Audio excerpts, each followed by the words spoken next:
Wait, hold on. What? How in the world am I how I've been live for 30 seconds? I didn't even get a chance. All I did was press the button.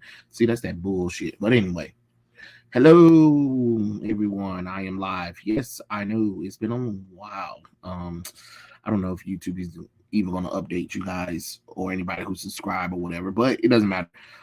This is a live stream just to give everybody an update on everything that's going on in my world, I guess. While also talking about all the topics I've put up as a title. So yeah, how's everybody? I hope everybody's doing great. Um I am tired. I'm not even gonna lie. Exhausted from work. I really need to get up out of it. Need to start making some transition. I need the Lord to help a Trey out because he tired. He is tired. I am exhausted. I need to bow out. You know what I'm saying? Like but we'll see. But anyway, um let's talk about some of the pop culture stuff that's been happening, and we're going to get on the first topic, which is Planet Fitness. Planet Fitness. As you guys know, I used to go to Planet Fitness, but now I don't go to Planet Fitness anymore. Mainly me and my mom, we canceled our memberships, of course, because of the nonsense with the transgender, fake transgender in the female locker room, unsafe or whatever. And I have to think about my mom because one of the trans people, so-called trans women, was in a gym in Georgia, and I don't know what Georgia it was. I think it was Morrow, Georgia, but it doesn't matter. It happened before in Georgia. It can happen again. I live in Stone. No, not I'm no what? Whoa, Jesus Christ! I almost revealed where I was living at. But I live in Georgia, and I'm not at the gym with my mom all the time. So her going to the gym, and if something like that happened, I'd be concerned. So yeah, that had to stop immediately. And recently they had to arrest one who was in the locker room swinging his genitalia at women, and I'm just like, when is enough is going to be enough? Like, when are we going to really put women's rights ahead of this whole LGBT trans ology? Like, I'm sick of you know um the LGBT's feelings coming before the basic person. You know what I'm saying? I'm sorry, who you sleep with is it is none of my business, but your sexuality or whoever you think you feel like should never come up before an average person, especially a female. Because there was a lady in Alaska. She told her gym, like, hey, there was a grown man in there, which you can clearly look at the video. You guys will show it because I don't know. YouTube's been really like crazy on a smaller channels, so there's certain things I can't do without the video either getting demonetized or being up for review. Hold on. Can you guys still hear me with this microphone out? Okay. Hold on. I had to replug my microphone back in. I don't know. I think everybody can still hear me from the microphone. Um, but I just kind of wanted to like talk about that because it is a concerning thing. Like, um, are women not important enough where we shouldn't, like, where we can't protect them or anything? I don't know. I just kind of find it very, very funny how like we have to put their feelings and accommodate to them ahead of females who actually want to feel safe and sound at the gym. You know what I mean? So I don't know.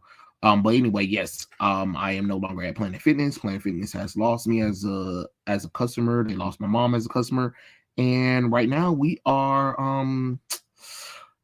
at Crunch Fitness now. So that's something. But yeah, that was that topic. So I already covered the Planet Fitness thing, so I just wanted to like get on here talk about that right quick because I don't know if I needed to make a video about it because I really didn't know or whatever. But hey, hey, we talk about random things on this channel. But I don't know. I didn't feel like I needed to make a statement on something that that people already knew. You know what I mean? But yeah. So that was that. Let's see. Let's see. Sean Franklin said, "Hi. Have I seen WrestleMania 40? No, I do not care about wrestling at this time in my life. I outgrown wrestling a long time ago, so it doesn't interest me like it used to when I was growing up. So no, I do not care for wrestling. I did hear about WrestleMania 40. Congratulations to everybody who went and saw who they needed to see. But I can care less about wrestling, honestly. Do I like the Brother of Destruction and the Undertaker and Kane? I did like them, but I don't. Again, once again, do not care about wrestling anymore. So they wouldn't concern me anymore. You know what I'm saying? Because I don't watch wrestling anymore. So that's that. If that makes sense. I know it's kind of like, oh, whatever, but hey, you gotta do what you gotta do. You know what I'm saying? uh, um, but hey, I mean, anybody who enjoys it, that's great for them. I'm never gonna knock nobody and tell them, oh yeah, you don't need to be watching wrestling anymore. You know what I mean? Because I know some people will be thinking that means that I don't care about it. No, I just, I just do not care about wrestling like I used to, if that makes sense. So I hope that answered your question. I guess I better share this to X or whatever. I mean, I don't. I try to share this stuff. I am so bad at like live streaming and keeping up to date on social media, especially when it comes to like Twitter. I'll make some comments on there, and then after that, I might say some things, and then after that, I get going. I try to comment on people, but yeah, you know how that goes. Hopefully, it updates everybody to let people know, but at this point, I doubt it because the algorithm for social media nowadays has been so lax and loose that I doubt anybody even knows that I'm streaming at this point. So hey, it is what it is. But I just kind of wanted to get on here and kind of talk about the nonsense that happened over the past couple of weeks or whatever. And I know I haven't really been able to do any comic book updates because I haven't really had time to sit down and read my comic books like I want to. So I'm gonna try to sit down and read some comic books so I can review. I mean, put a little bit of reviews, but even then, the reviews aren't doing as well as they used to because I put like a whole effort into a video, a Wonder Woman video that I did, where I did an entire drawing piece and it didn't really even do anything. It seems like the videos where I talk about stuff and put videos on them don't really work. So we just gonna go straight to a picture and me ranting or reviewing stuff because ain't no way in the world I'm gonna put time and effort into a video just to barely getting interactions with that one. That's a hell no in a body bag because honestly I don't have the time like that. So I'm not gonna waste time doing that just to barely get any views, especially when I know some people know I post videos and you still don't watch it.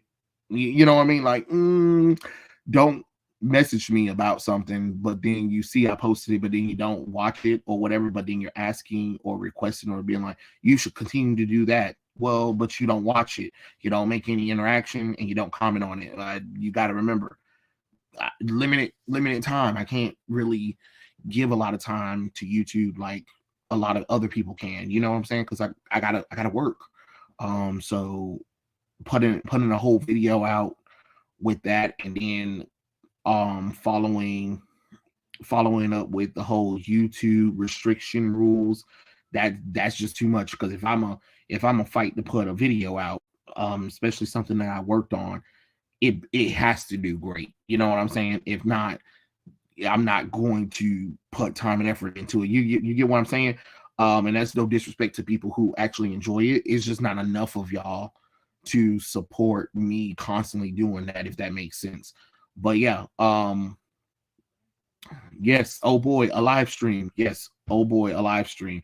Once again, I don't think they notified nobody about these live streams that I'm doing. So it is what it is. Hello, Najee. How's my day going? Exhausting. Exhausting as you, yeah, exhausting. That's what I am. I am exhausted. Exhausted. Did you hear about the new upcoming Transformer called Transformers 1 Cybertron this fall? No, I didn't. It's not something I really pay attention to. I like Transformers, but I don't really pay attention to Transformers like that. Yes, I know there's a new comic book line out. I don't know if I'm gonna read it yet because once again, last time I was reading Transformers, they completely changed things about them. They started talking about politics, LGBT nonsense, and I'm just like, yeah, no, I'm not playing this game with y'all. So once again, we'll see. Hopefully it'll do well, but I'm not gonna hold my breath because once again, we already know how all that goes. It is what it is when it comes to that kind of stuff. So the next topic that I want to talk about is Romeo and Fugliet. Now, if any of you guys aren't up to snuff, everybody knows that Tom Holland is doing a new Romeo and Juliet movie. I made a video about it, but now there's more things coming out. So of course, because of the outrage, people decided to buy the first showing, so it's sold out to show support, which again is a bit of victimhood mentality and participation points because the girl who's playing Juliet is fucking ugly. No matter how much you want to sugarcoat it or not. It was funny because when I showed my mom, she was like, that's a man, right? And I was like, no, it's a female. She was like, no, it's not. That's a straight up man because she's ugly. And I'm gonna show you the picture so you guys can kind of see what we're talking about because let's be honest, like she is ugly. Like y'all can get mad all y'all want to, but she is definitely ugly. It's already bad enough. We already knew they were going to do diversity and inclusion, so I'm not surprised by that. But the girl is ugly. She looks like a damn man. Like I don't know what to tell y'all, but like they did, they did it on purpose anyway. So they did it on purpose because they know people didn't want, you know what I'm saying? Like, but I get it. I mean, like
Okay, so I don't know what just happened.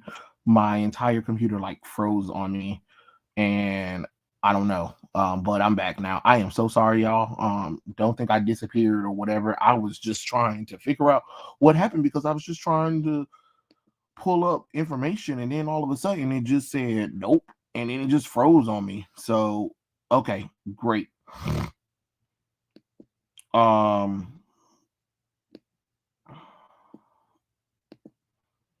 so let me pull up the picture of what I'm talking about for you guys because we have to be realistic here and like stop trying to give participation points to everybody. Like no, the girl ugly. The girl ugly no matter how much you want to pretend like okay, we can do the race swaps or whatever, but she's damn near ugly. I mean, look at her. Look at her. Francesca Iwadi Rivers was cast as Juliet and she's ugly.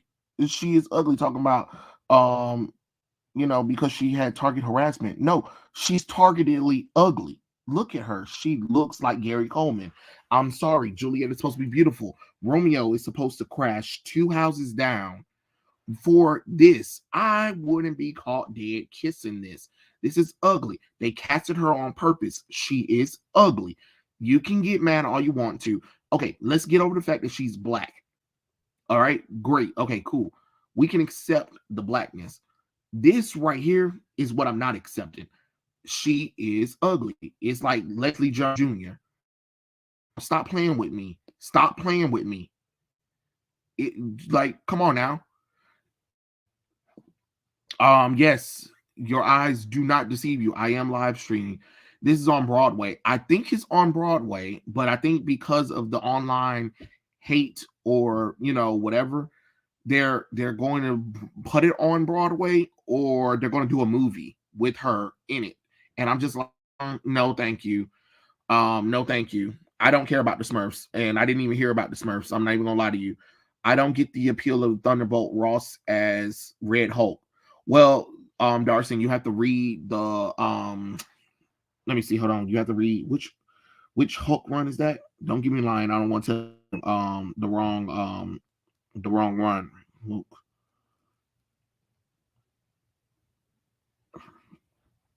Let me see. You will need to pick up the 2008 Jeff Loeb, Ed McGuinness run, the World War Hulks. That's where you need to pick it up, and then you'll understand why people love Red Hulk. In the Thunderbolt movie, I don't know. But he is part of the Thunderbolts in Marvel Comics, but they're not even using the team that people think of when they think of Thunderbolts for the Marvel Universe, but that's neither here nor there. Um Speaking, did you see that beautiful model? Yes, I saw that Star Wars Outlaws thing, and that's another thing. It's ugly too. Like they're uglifying female characters, and they're trying to tell us that something's wrong with us for not liking it. You can't get mad that I think that this girl is ugly. You can't get mad that the world think that she's ugly. You can't get mad that everybody think that she's a man. I even showed this girl at work. Everybody was like, "Oh yeah, that's a man," and I was like, "What? Would you be surprised if she was a woman? What woman? A trans woman, right?" I was like, "No, she's a woman." In what sense? Like, she's ugly. That's not a female. I would not. I was like, oh my lord. My friends were like going in, like my coworkers. If you could have heard their recordings, like they were going in. They better not make this into a movie. Who knows? They probably would because they got petitions of people signing it, talking about, oh, it's just trolls. It's just who can't handle blackness. No, AK, here's a black person. Here's a black person telling you the bitch ugly. She ugly. She is ugly. Do the ugly. Ugly. Like she's makes me want to throw up. Like I would not kiss her. You know what I'm saying? No, I would not kiss her at all. No, she's ugly. I would not sacrifice the world for her. And each their own. It was kind of funny because somebody was trying to say that she looks better than me and my avatar right here on the screen. I said no, my avatar looks better than her. Like stop playing. My avatar looks way better better than her. um, did I hear about a possible Rapunzel race swap? No, I did not hear about Rapunzel race swap. I mean, why not? They did the Little Mermaid. They did Snow White. Why not? Why not? Just go ahead. Go ahead. You don't learn nothing anyway, so just do it. Just do it. Just do it. Like, go ahead. Race swap, please. I want you to. Go ahead. Race. Do it. Just do it. Do it. Do it. Do it. Do it. Yes, I heard about the Tomb Raider thing. But Tomb Raider's been lost to us since the sequel to the reboots. I was like, all right, I see this. We ain't gonna get Tomb Raider no more. Um, and when they did that live action Tomb Raider movie, I said once again, we're not going to get Tomb Raider anymore. So we lost Tomb Raider a long time ago. I need to get the remastered edition. It's not out. I didn't even know the remastered edition games had dropped. I was still waiting for them to come out, and then somebody was like, "No, they're already out." So I have to buy those. I got to get Final Fantasy VII Rebirth, of course. And I need to sit down and play and beat some of these video games too. See, that's another reason why I need to get the hell up out my damn job, because I need some time to even do video games, because it just be like no time. Not when you're always working, and the job just ain't worth it no more, because my body is saying, ugh, you know. But yeah, she needs to fire her agent. Probably amazing actress, but look wise isn't good for her career. And that's what I'm saying. Like, not every actress or actor needs to be the leading lady or the leading man. Because it's the same things. Like, if I don't know if you guys remember when they did Harry Potter and the Cursed Child, and it made Hermione and Ron and Hermione's daughter black, and they chose like two of the most ugliest black people to play characters. But let's be honest, in London, everybody seemed to be fucking ugly. You know what I'm saying? Like, it's just I'm sorry, London, UK, the United Kingdom, most of y'all people just look ugly. The average bloke there is just damn ugly at this point, because sometimes I see some of the shows and movies, and I'm just like, did y'all not even understand what eyesight is? Like, I understand you go by acting skill wise, but at the same time, if I have to look at somebody, I want to look at beautiful. It's the same thing with video games. It is hard playing video games where the female character is the main character and she's fucking ugly, unattractive, no ass, no boobs, no nothing. And yet I'm supposed to be okay with that. And then you're upset that I'm talking about this girl as being ugly, but then y'all have, I'm talking about Stellar Blade, you know what I'm saying? Or Tifa Lockhart's boobs. Like, oh my God, her boobs are jiggling. That's offensive, because there's no real life way a woman can be that busty.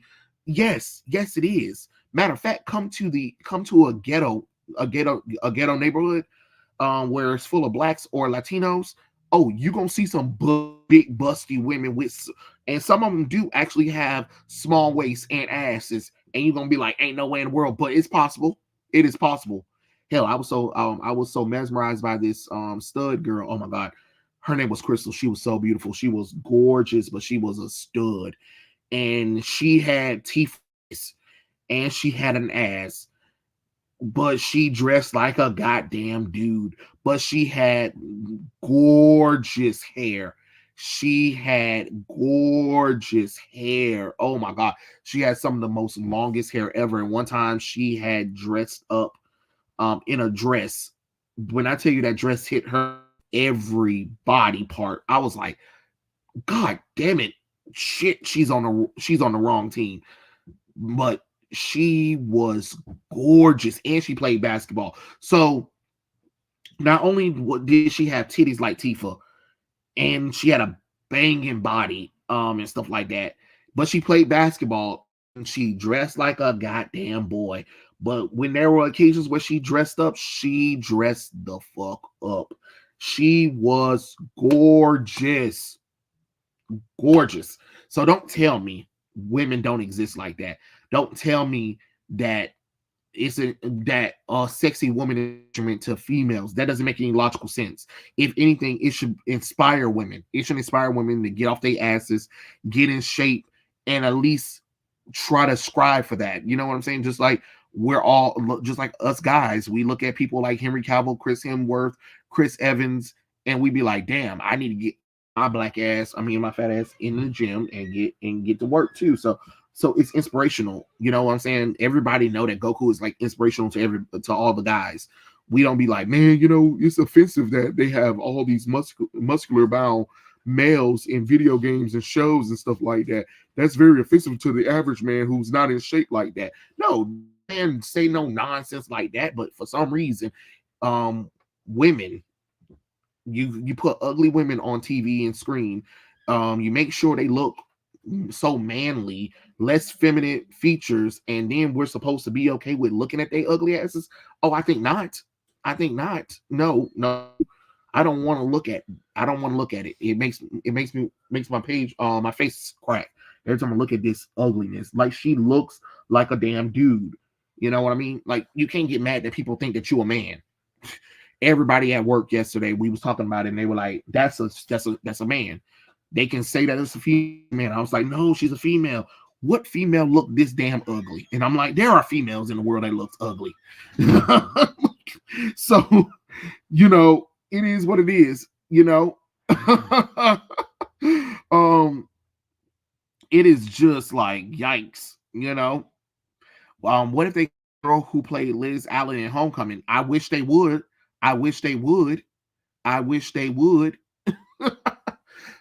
On Reddit, they showed a Sleeping Beauty model, and the cartoon, they look the same, and people are going too far with this inclusivity culture. Yeah, that's what I'm saying. We like, it's okay. Like, it has nothing to do with racism.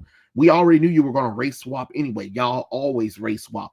But the fact of the matter is, you keep getting females that are either too skinny for the role, or you get a woman that's beautiful and you cover them up, or you get somebody who looks like roadkill, and I'm supposed to be like, this makes me wanna support this. No, it makes me wanna, like, not watch it. Like, think about it. The Marvels, you had Captain Marvel, you had Spectrum, and you had Miss Marvel. Now, if this was made back in the day, back in the 2000s, those women have some of the most sexiest, appealing outfits ever. Like, they would make sure that they had push-up bras and everything. They would make sure they were drop dead gorgeous. We would see some ass shots, we would see some titty shots or whatever and stuff like that. We would make sure that they were appealing as hell. You know what I'm saying? And we would have fan service. And even if the movie was dog shit, which, let's be honest, Catwoman was dog shit, but we all went to go watch it. Let's not pretend like we all didn't go and watch Catwoman, because it was Halle Berry. And let's be honest, they already had race swap Holly. That was even weirder, but at least they didn't call her Selena Kyle. They called her something else. But still, Halle Berry owned that damn Catwoman outfit. The movie was hot garbage. That movie was hot garbage, but she looked good. Michelle Pfeiffer as Catwoman, drop dead gorgeous. All right. Hell, Alicia Silverstone as Batgirl was beautiful. That Batgirl was gorgeous. High heel boots, ass shot, titty shot. You know what I'm saying? Beautiful. You know what I'm saying? And let's be honest, Batman and Robin wasn't all that. Poison Ivy, oh my God, Uma Thurman owned that damn role. But again, movie was hot garbage, but we all went to go watch it. Let's stop pretending. Elektra, a lot of people didn't like Elektra, but Jennifer Garner was gorgeous. And then when she put on that red suit and started swinging them sides at people, I'm like, oh! And we got to see them ass shots and her walking in some red heels the whole time. Like, They knew what they were doing in that movie. And we appreciate it. You know what I'm saying? Gal Gadot, Wonder Woman, for the first Wonder Woman movie, which was good. They made sure that she was gonna look gorgeous. Wonder Woman 1984. The movie was hot garbage, but guess who wasn't a hot garbage? Wonder Woman. Wonder Woman was gorgeous throughout the movie. You know what I'm saying? Scarlett Johansson, when she first started as Black Widow, she was gorgeous up until she got her own solo movie, and then they covered her up. And then you're just like, what the hell? Madam Web could have did well if the girls were allowed to be sexy. Hell, I didn't even know who Sydney Sweeney was until I saw Madam Web, because I don't watch Euphoria. And then when I saw her on stage, I said, wait, hold on. This girl got all of them titties. But if you look at Madam Web movie, she was completely covered up. I wouldn't even have even known she had a rack like that under there if they didn't cover her. You know what I'm saying? Like, holy crap. Holy crap. I was like, look at them rackers. Do you know Madam Web would have been a successful movie if they had just allowed Sydney Sweeney be sexy in that movie? We would have all went to go see that movie because we knew we were going to see titties and ass. I didn't know Sydney Sweeney had a body under there. You know what I'm saying? Like, what in the world? How dare you cover that up? How dare you? Yeah, I mean, she could have made a good Felicia Hardy. She could have, I mean, honestly, she could have made a good Julia Carpenter if they actually let her do Julia Carpenter's storyline. Because honestly, Madam Web was a combination of Cassandra Webb's story and mostly Julia Carpenter's story. So it was just like, why you just didn't call this movie Spider-Woman and just have Julia Carpenter, Sydney Sweeney as the main character and have her in that black tight Spider-Woman costume and show off her racks and ass. Even if the movie was horrible, as long as you had Sydney Sweeney sexy the whole time through, that movie would have did gangbusters at the movie theater. Like, let's stop playing. And Zoe Kravitz was beautiful in the Batman until she put on that goddamn mask over her face, because that's the worst Catwoman costume I've ever seen. She's beautiful, but they didn't really her sexiness in that movie. When she was outside of the costume, or when they did close up on Zoe Kravitz's face, she was beautiful. But holy crap, that costume didn't do nothing for her. Anne Hathaway as Catwoman in The Dark Knight Rises movie was horrible story-wise, but Anne Hathaway was drop dead gorgeous throughout the movie. She was beautiful as a maid. She was beautiful when she was undercover. She was beautiful in that Catwoman costumes. They had shots of her ass. They had shots of up close on her boobs. They knew what they were doing. Like it or not, you have to have somebody beautiful to play these characters. You can't sit up here and have a movie called Romeo and Juliet looking like ugly. Like somebody slapped Leslie Jones on her and said, okay, go out there and act. No, there's a reason why you don't see people like Leslie Jones as the lead in movies, because she's fugly. And this girl is ugly. I mean, you might rather have seen her as Black Cat, but she was casted as Julia Carpenter. And Julia Carpenter, if you know about that Spider-Woman, is a drop dead gorgeous Spider-Woman. And she was very busty character, you know, and Julia Carpenter actually have a good story. It's just that they decided not to go that route, which that was stupid on them. Like, they cast a skinny woman to be the female Silver Surfer. And that's another thing too, casting skinny bitches like Zendaya to play these lead female roles where they ain't got, like, I love Zendaya, but the baby need a sandwich, like stat. She need an emergency sandwich. Stat. I need her to have some ass and some titties. Her, Miley Cyrus, what's that girl name? Anna Taylor-Joy. Like, because Anna Taylor-Joy is supposed to be Furiosa. And I'm like, baby, you ain't got nobody.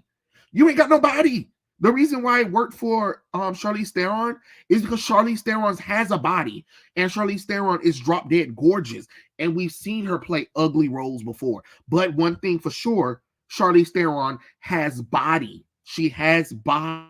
That's one thing a lot of these girls are missing, which is body. You need body. You need a body. You know what I'm saying? I need these people to hate. I need these people to understand that if you want this stuff to work, you need to have a female that can, like, she's realistically um compatible to the main character. I'm sorry, like when you have Zendaya playing Mary Jane Watson, and Mary Jane Watson is supposed to be a fashion model and an actress, right? Okay, Zendaya is all of that in real life. So why not play those strengths of Zendaya?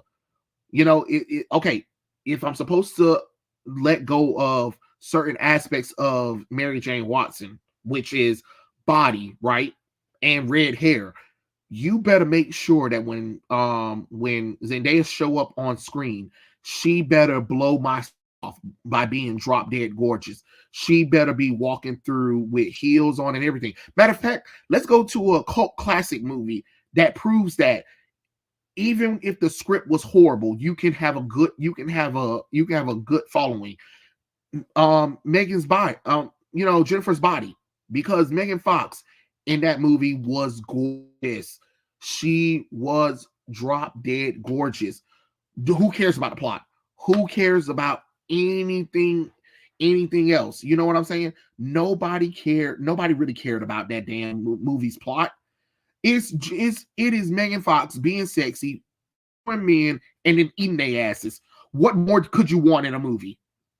And it did well at the box office. It was a sleeper success. Like we love Jennifer's body because it is literally Megan Fox using her assets to her advantage. And about that, you know what I'm saying? I mean, hell, even in the remember when they did the Transformers movie and Megan Fox left after the second movie and then the third movie, what did they did? They got Rose Huntington Whiteley to replace her, right? And what was she? She was a professional Victoria's Secret model, drop dead gorgeous woman, had a body on her, and the running in white heels. Remember, she was running in Chicago in 11-inch stilettos in Chicago. Do you know I would have? Okay, well, never mind. I forgot you because you really can't run in debris barefooted. But that girl was running. That girl was running. I mean, she was beautiful. She was beautiful. You got to have women that are beautiful. I'm sorry. It's the same thing with men. There are some movies where you can pull off a leading man. A man doesn't really have to be attractive, but a woman does because you want people to look at the movie. Because even if the acting, if they're not even that great, if the story's not that great, if you can get us in just with her looks, oh well. You might say that's sexist or misogynist, but wouldn't you rather have my money? Wouldn't you rather have my money, even if I'm only coming here just to look at how beautiful this actress is? I don't care. You know what I'm saying? Like, let's be honest. A lot of people, Barbie, right? Let's be honest. A lot of men who went to go see Barbie, they didn't go and see Barbie for just because. They went to go see Barbie because it was nothing but Margot Robbie looking fucking beautiful. Let's be honest. It's Margot Robbie. It's Margot Robbie. All they could have did a whole movie where it was Margot changing in clothes for 2 hours straight, and men would have went to go see it. You want to know why? Because she's gorgeous. She's gorgeous. She's gorgeous. You couldn't do Barbie because remember the original Barbie movie had Amy Schumer attached to being Barbie. Who the hell was going to see Fugly the movie? Who the hell was going to go see Fugly the movie? Because Amy Schumer is ugly as hell. Ain't no way in hell I was gonna go watch a Barbie movie with her as a lead character. Absolutely not. Absolutely not. Like, get out of here with that nonsense.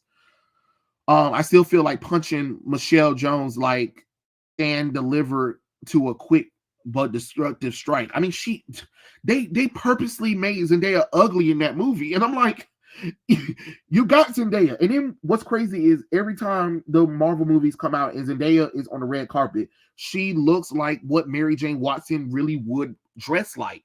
And I'm just like, okay, if you can do that, why you can't do that in the movie? It's not that damn hard. Victoria's Secret is going back to their sexy models after their inclusive modeling failed. I think these companies realize that we don't want this. Yeah, that's what I'm saying. Like, who the hell wants ugly ass models or you know, okay models. I don't want to see the average person. I don't want to see trans I don't want to see trans models. I don't want to see um big fat models. I don't want to see very thick models. You know what I'm saying? I don't want to see that shit. I don't want to see frail models. I don't want to see lesbo models. I want to see drop dead gorgeous women that makes me be like, damn, if only, if only. Let's be honest, the Victoria's Secret model show was not for women. It was for us men to look at it and be like, damn, that is amazing. And for us to fantasize our women looking like that. Okay, all right. Victoria's Secret sales are in the tank because they done forced out the CEO and because they was like, oh, he was sexist or whatever. But he knew what he was doing. He knew what he was doing. He knew what he was doing, though, because you put a woman in charge, and what did she do? Inclusive nonsense, and get nobody showed up for it. Nobody wanted it. There's a reason why they had to close a few Victoria's Secret stores down. Why? Because people weren't going in because you didn't have the angels to promote Victoria's Secret. You put them on ugly people. You put them on average people that nobody wants to look at. It's the same. It would be the same thing. Ambry Carberry and Finch, right, decided to use me as a model, and y'all see my big old stomach, right? Y'all see my stomach in them jeans, and I'm supposed to get you to come to the store and buy clothes. Doesn't even, you guys wouldn't show up because I'm not appealing. I'm not appealing to you. So why would you show up to that store? If anything, I would probably crash the sales. And it's okay to admit that. Just like, okay, you know, some people will tell me, okay, but I'm ugly. Okay, great, but I'm not in Hollywood. I'm not an actor. There's a reason why I'm not an actor. There's a reason there because, like you said, I'm ugly. So why would I embarrass myself to be an actor knowing I'm fucking ugly? Come on now. Come on now. Tell somebody. Like, get out of here with that nonsense. You know? It's weird. It is weird. The point of going to see movies is going to see good looking people. Thank you, Faith. That's exactly the point. That is exactly the point. If I wanted to see average people, I'll just go to work. I work at the airport. I see average people every goddamn day. You know, like Jesus Christ. Disney rebanks are a good example of going too far and the companies doubling down. Cough, cough, Little Mermaid, Snow White, cough, cough. Yes. Yeah, and you see how much that didn't work for them. It's weird as hell. It's weird as hell. Let's see. I remember people were thinking the shots Michael Bay took of them. Yeah, and people would try to get mad, but it's just like he knew what he was doing. He knew what he was doing. He wasn't sexualizing them. He was fan servicing them because you think about it. What's sexy about what's sexy to a man, a woman, right? A beautiful woman. But you have a beautiful woman who's over in a car working on it while she's drop dead gorgeous. Oh my Lord. That is an amazing fantasy. You know what I'm saying? And on top of that, it's not like Michael Bay wrote the character stupid. When Megan Fox was playing, when she was playing Michaela, she wasn't some dumb who was just there for sex appeal. She was a character. You get what I'm saying? So you draw us in with the sex appeal, but you make them real characters. You get what I'm saying? That's how you keep us. You know what I mean? Like, let's be honest. Again, we'll go back to Catwoman. Let's be honest. That movie was garbage again. But Halle Berry is sexy. Patient Phillips was a competent character. She wasn't stupid or dumb or whatever. She was very intelligent. She just ended up in the wrong place at the wrong time, and it was time for her to get her revenge once the cats brought her back to life. You know, yes, were moments in the movie, of course, but she was beautiful and her character was very intelligent. You can't really say that about these new characters, these female boss characters who, yeah, they're boss characters, but they usually are incompetent. They're usually arrogant, end up making things worse than anything else. Let's be honest. I'm just telling the truth. I'm just telling the truth. Like, yeah, of course, the Fantastic Four movie is going to flop. Exactly, Rosaline. Yes, women want to see hot men too. Could you imagine? Could you imagine if Zack Snyder, when he did Man of Steel, and he hired like some overweight white guy to play Superman, and he was like, "Hey, you guys just gonna have to suck it up and deal with it because this is a new Superman. This is a Superman for modern audience." Most of us would not even have watched Man of Steel. Yeah, you needed some Cavill. You needed somebody like Henry Cavill, and the fact that Hollywood is trying to push out people like Henry Cavill and Sydney Sweeney and trying to like bash them or whatever is crazy. They are thirst traps that people want. All right, you can and like Henry Cavill did they threw Henry Cavill on us with Adam, and then that recent movie that he did where he wasn't even in the movie and people were so upset because the movie flopped. The movie flopped at the box office because everybody thought that you were going to see Henry Cavill more so than anybody else. No, they used Henry Cavill as a thirst trap so they got our stupid asses in the movie. So we got excited when we saw Lipa, together, working together. And then after that, we don't see them until the end of the movie or just in little mini parts of the movie. But the reason why people came is because they saw Henry Cavill and Dua Lipa. They didn't come for everybody else. They didn't come for their ugly asses. You know what I'm saying? So it's weird that you thirst trapped us with two gorgeous people, and then the movie wasn't even about them. It's just it is the most asinine thing. And then you try to say, oh, it's because the audience is hateful or the audience just don't know good cinema. No, they knew good cinema. They just didn't like to be led on. You can't tease Henry Cavill in my face.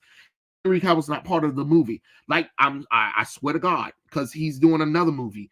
He's doing another movie. I forgot the name of the movie. It's got him and it's got Alan Richardson. Love both of those men. I swear to God, if I watch that movie, if I go and pay a ticket to it, and I swear to God, if Henry Cavill and Alan Richardson is barely in that movie, I'm going to riot. I'm going to riot. I'm getting sick of this subverted expectation bull crap on me. I don't want to see ugly men or women anymore, especially when we're talking about action movies or superhero movies. I want to see gorgeous, drop dead gorgeous women and men. Sorry, you don't like it. That's just the truth. That is the truth. That is the truth. Okay. Give me 1 second, y'all. Let me get some water right quick. I'll be right back.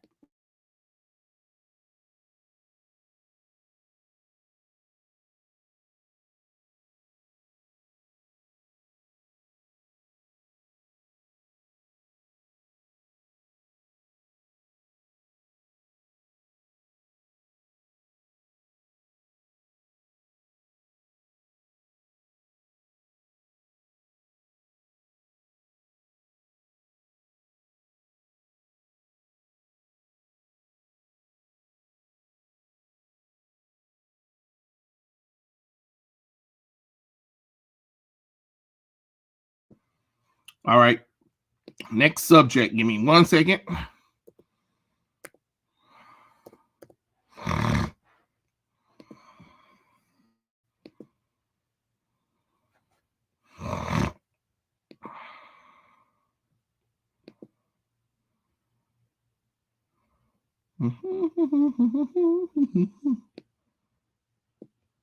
Oh.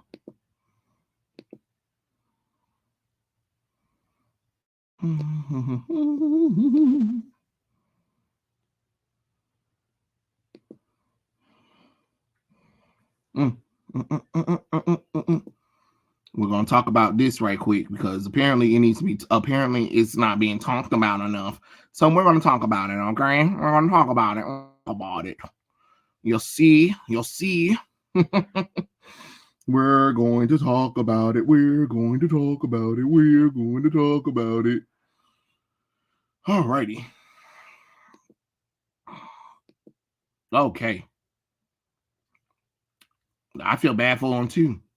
Like, yikes. Ugly. All right, so let's talk about this. So we're going to talk about it because apparently nobody's talking about it enough. So the whole C2E2 thing that happened where they canceled people like Ethan Van Sciver, Shane Davis, and others, and Anna, that Star Wars girl. Um, so yes, the whole C2E2 thing is terrible, but apparently they're saying some of the people who were canceled was upset that a lot of people aren't really talking about it or whatever. But my thing is, I don't think a lot of people even are of the whole nonsense with C2E2. And on top of that, C2E2 has been one of the most hardest shows to get into on an average for average person. So for me, I never really think about C2 the C2E2 thing anyway, because C2E2, Comic Con, and New York Comic Con has always just been a hell no in a body bag for me, because even though I want to go, it's just okay trying to find a place to stay. The tickets are overpriced, the flight might be overpriced, and you get in there, you might get a ticket, or you might, you know what I'm saying? And then you got all of the major comic book or entertainment folks backing out of the convention. So then what's the point of going? Like, you can't, to me, you still can't charge. You can't charge all this money, and a lot of the people that I actually want to see in there. And this whole notion where Ethan Van Sciver and the rest of them, they got canceled apparently. And of course, the people who own the convention are part of are Marvel employees. I think one of them is a Marvel employee who with people in Comicsgate. Some of the people in Comicsgate don't like this person, so then they revoke their memberships. I mean their booth or whatever, and that costs a little bit of thing. But then I was looking at Nina Infinity's channel where she talks about it, and how they were saying how people like Neurotic, Yellow Flash, some of the people who were talking about Disney, Critical Drinker or whatever, they not talking about it or covering it. But my thing is, I don't think a lot of people was even aware of the C2E2 situation anyway, because if you're not paying attention to Ethan Van Sciver or Shane Davis, why would you know what happened about the C2E2 thing? You know what I'm saying? And then I have seen some channels talk about it, but those channels aren't popular enough. So you can't get mad because what one of the people that was there, he was talking to Nina, and he was saying how he think it was scummy for you know Gary, Neurotic, all of them or whatever, which I'm not on nobody's side about this whole situation. I just don't think that C2E2 should have canceled Ethan and them. I think Ethan, Shane Davis or whatever, even if I don't agree with whatever they're talking about or whatever, I do think that they do have the right to sell their merchandise, or however that falls under whatever they want to do, whatever I believe they should have a booth. And see, that's what I'm saying, the Watchmen. Some people don't even know about C2E2. That's exactly another thing too. A lot of people don't know about C2E2 because for a long time I used to hear about C2, and I never even knew what it was until I looked it up. I was like, what in the world is C2E2? Because one of my peers at the convention was telling me about they was going to go to the Chicago Entertainment Expo. And I was like, oh, so basically like Chicago Comic Con, but they never said it was C2E2. So I always heard about it, but I never knew what it was. I knew there was a convention in Chicago, but I didn't know what it was called. So it is C2, so C2E2 is the Chicago Fest. Yeah, this is it. This is, wait, who? Oh boy, I thought they said Henry Cavill for a second. I almost goddamn passed out. I was about to say, okay, so the Chicago Comic Entertainment Expo. That's what C2E2 means. But again, I'd rather you had just said Chicago Comic Con. You get what I'm saying? Let me see if I can pull up the video that Nina and them was talking about. And the reason why I'm saying like why people aren't going to get, why you aren't going to get support from people, is because of what the guy that was on there was ranting about And I was just like, man, come on now, like, you're not going to get nobody on your side. And then what if some of those people did defend Ethan and you guys, just so you can go and do a live stream and talk bad about them? Like, no, that does you can't have a live stream where you bash people you don't agree with.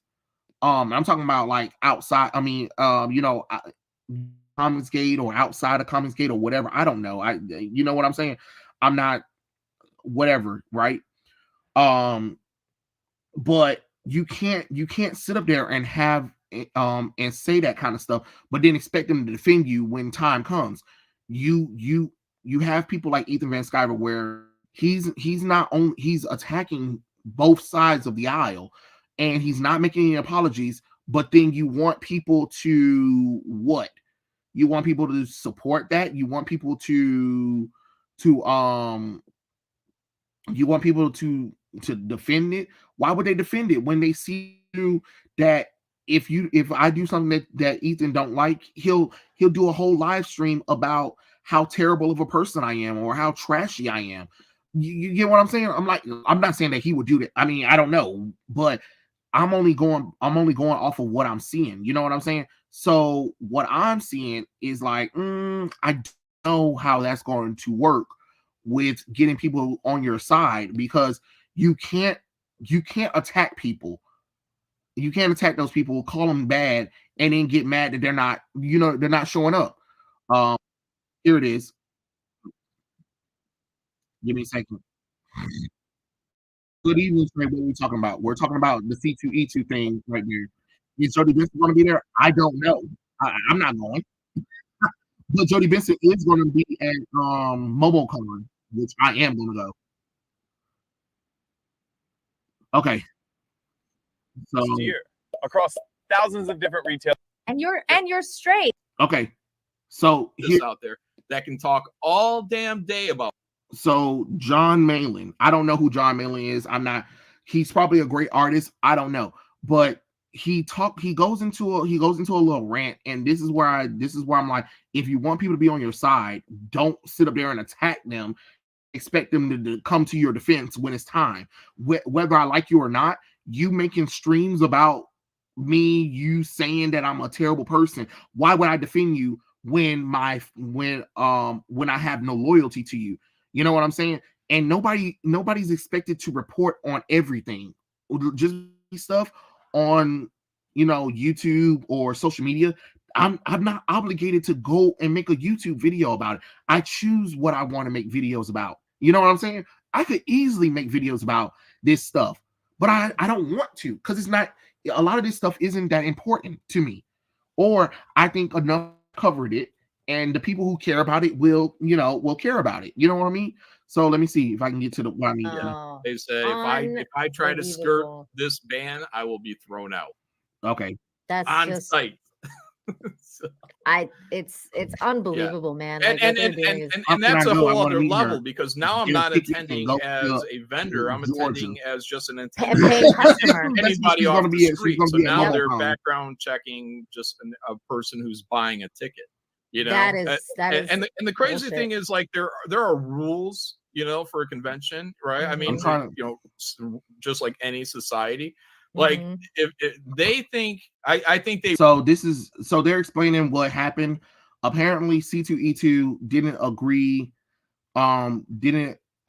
with John Malin and Shane Davis when they brought in Ethan, so they can sell, their merchandise and comic books or whatever. Which, again, I don't care. I think everybody should to host whatever, whether I like these people or not. That has no concern of me.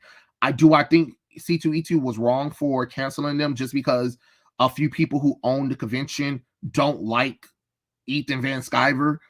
No, I think it's wrong because, it's business. I cannot, but business is business. And if you can bring me money, oh yeah, most definitely. I might upcharge you a little bit to be a little spiteful, but hey, that's about really it. You know what I'm saying? But I'm never going to say no. I'm never going to say no to money. Whether I have to team up with somebody I don't like, if we can make some money, it is what it is at the end of the day. You know what I'm saying? They want to think that in what we've only ever intended to do was to show up there at our $1,000 booth. Go on Google and just type in. We're there to sell comics. We are fucking really not that hard. Professionals. Just like those other cocksuckers out there. There's plenty of leftists out there that can talk all damn day about violence upon us, getting having cis people getting their teeth beat out with a baseball bat. You can do that all day fucking long, but they're worried about us. They're worried about us setting up there. Like, what are we going to do? What are we going to do? We're going to start beating people up on the show floor? We're there to make business, just like those guys should be there to make business. That's what you're fucking there for. And now that I have my attendee badge or pass removed, like, what did you think I was going to do? You think I'm going to run up there and just start raising fucking hell? I want to see some people I haven't seen in fucking years. I've been around this industry for 24 years. I guess they think that you're kind of they're expecting somebody like Mark Brooks to be like, I'm just going to go start fighting people. If Mark Brooks started fighting people, that would be on Mark Brooks. Yeah. If I'm going in, you think I want to get locked up in fucking Chicago? I know, it's just like that is the most craziest thing to imagine, that like comic book professionals would want to go to an event to meet their fans, but they're going there to like beat up their fans, or like people other comic book creators they don't agree with, like they're gonna go like throw their tables and be like, "Oh, fuck yourself!" Like, what is going on at these shows? It's not a Jerry Springer show. This is the fucking comic book convention. I don't understand what they think is happening. They will give the benefit of the doubt to leftists. Like, no problem. Of course. Like, they're insincere about everything they say, but they won't give us the benefit of the doubt because we're political enemies. So, and I believe that the entire thing is, political. So, I believe that too. I think this is way more political than people would like to say. This is about political beliefs. This is about religious beliefs. This is about maybe even this color of your skin, John, because you are a white man. It could be. And you're straight. I mean, honestly, the white man the straight white man has become almost like a minority at this point. Like, it's like you guys are just it's a bit of a I don't know if I'd say conspiracy, but Chris Delando he came from Marvel. So now he works there. I'm not sure what position he had at Marvel. That's the guy that canceled you guys, right? Right, that canceled our booth. You see what I'm saying? He's the person at Marvel. Canceled Anna. Right there. So this is the guy that Shane had talked to on the phone, to the best of my knowledge. So that was Chris Delando. Now Chris Delando canceled Anna's pass. Both heel and the person who wrote me falling out with EBS. Is a lady named Krista Rogers. This is, as I understand it, to be Chris Delando's girlfriend and the vice president of Read Expo. I'm not saying that it's right or whatever, but it seems like EBS is always the common denominator. And since he decided that he wants to be the face of, Comicsgate, that does make people wary. Again, I'm not saying that it's right for the convention to say no, because if that's the case, you would have to cancel certain actors and comic book artists who go on sites and how they'll beat up other people. Like Mark Brooks, like they talk about Mark Brooks. Mark Brooks have said it several times. Mark Waid has said it several times. Like, a lot of these artists have threatened to beat up other people because they don't agree with their politics. Why are they still there? Why are you here then, if that's the case? Shouldn't you be banned because of hate speech? If Ethan Van Sciver and John Malin and Shane Davis are canceled for hate speech or threatening people or whatever, then shouldn't that work for the Marvel and the DC artists or the Image artists or whatever? I always wondered how that doesn't, you know what I'm saying? Like, it's weird. It is weird, honestly. But let me continue. So, wow. Yeah. So, I mean, these people all work together. This is like especially the comic book industry, the mainstream comic book industry that's run by politically mostly leftist leaning people with agendas. It's a big incestuous place. These people all know each other, and they're like, they all know who's who. who's left, who's on the outside now. They're othering you guys. This is definitely an othering situation where people are definitely taking note of where you stand politically and even with your activism and within what CG is about. I think that that's exactly what they're doing. They're othering you guys. It's disgusting to watch. I'm if it's only me, I'm gonna stand up and fucking yell as loud as I possibly can, because it's wrong what's happening. It's wrong what's happening. You can feel however way you feel about, especially Ethan, Shane. I mean, yourself. You can feel however you want about you guys. You know, you may not necessarily agree with them, but it's wrong what's happening. This is wrong. And anyone who's a fan of theirs should be able to walk into a convention and see them and get their autograph and, you know, and whatever else. And you as a customer should be able to walk into a fucking business if you want to. I mean, this is the most bizarre situation that I've ever fucking heard about. And all the craziest part to me too, John, is that all these conventions and shit are dying. Like this is a very, you know, this is how they're gonna be even losing more customers. It's like, you guys, the comic book industry is dying. I was gonna do. You think I'm gonna run up there and just start raising fucking hell? I want to see some people. Easy wins. They're here to talk about Disney all day long. But when something is right here in their own backyard, they don't say shit. You need to go back a little bit. In those lines, fucking kids are kick out the fucking pedos. Yes. Especially the ones that are like I don't went too far. I thought it was at the end of the video. I am so sorry, y'all. Y'all know I don't I don't really try to snipe whatever, but I'm trying to get to the point before talking about insinuations. No, I am talking about proven criminal record. Exactly. I don't like this fucking rumor shit. You know, like, show me a fucking criminal record. Yeah, that's what I'm saying. It is kind of bad to have that. And I agree with you too. Like, I mean, I understand. There's a level of just a level of disingenuity. Is that a word? That people are being disingenuous, and it makes it really difficult when you come to see that and see that there's just, you know, that's what I always talk about, where I'm like, you know, there is definitely something that there's a common battle here. There's a common cause. There's a common enemy that we've all been talking about. And for people to just decide, hey, I don't like this guy, so I'm not gonna say anything about this guy. The more we think in those lines, when they come for that person, no one will be around to talk about it when they come for you. And that's the thing. Have lost all credibility in my eyes. All credibility. They're here for, you know, for the easy wins. They're here to talk about Disney all day long. But when something is right here in their own backyard, they don't say shit because feelings. But see, that's what I was thinking about. Like, once again, a lot of people aren't familiar with C2E2 though. You get what I'm saying? Like, it is a big convention, but I don't know really much about C2E2, honestly. And this is coming from a person who go to on the convention circuits. I really never heard of C2E2. And with Nerdrotic, Gary, Critical Drinker, and the rest of them, again, why would they care? Because if they're not paying attention to this convention, if they're not paying attention to Ethan Van Sciver or Shane Davis or even John Mainland, why would they report on something that they don't know anything about? It's not put in the news. You know what I'm saying?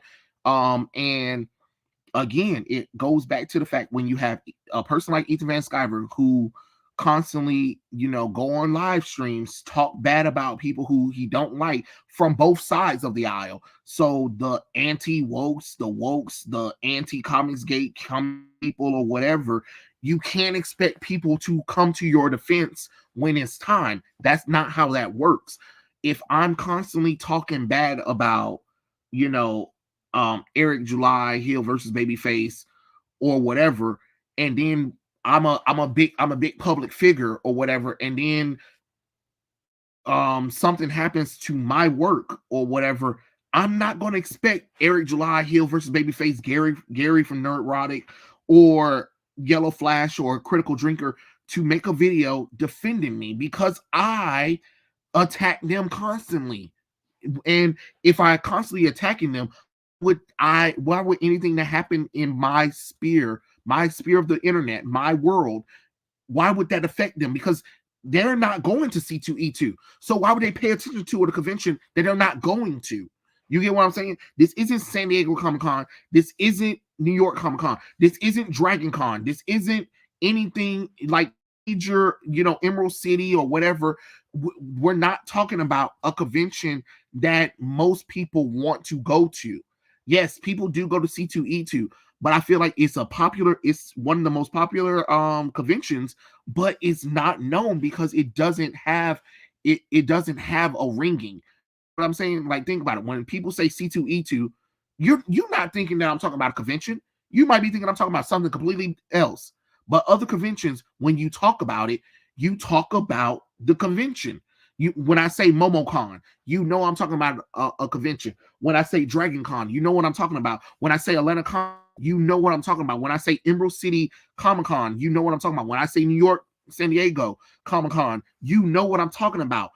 Tampa Bay, Miami Comic Con, everybody else have Comic Con in their names. They have conventions in their name, but you got C2E2. Okay, but if the average person isn't aware of conventions, they're not going to know about that. You know what I'm saying? The name reminds me of the thing from Star Wars. Yeah, that's what I'm saying.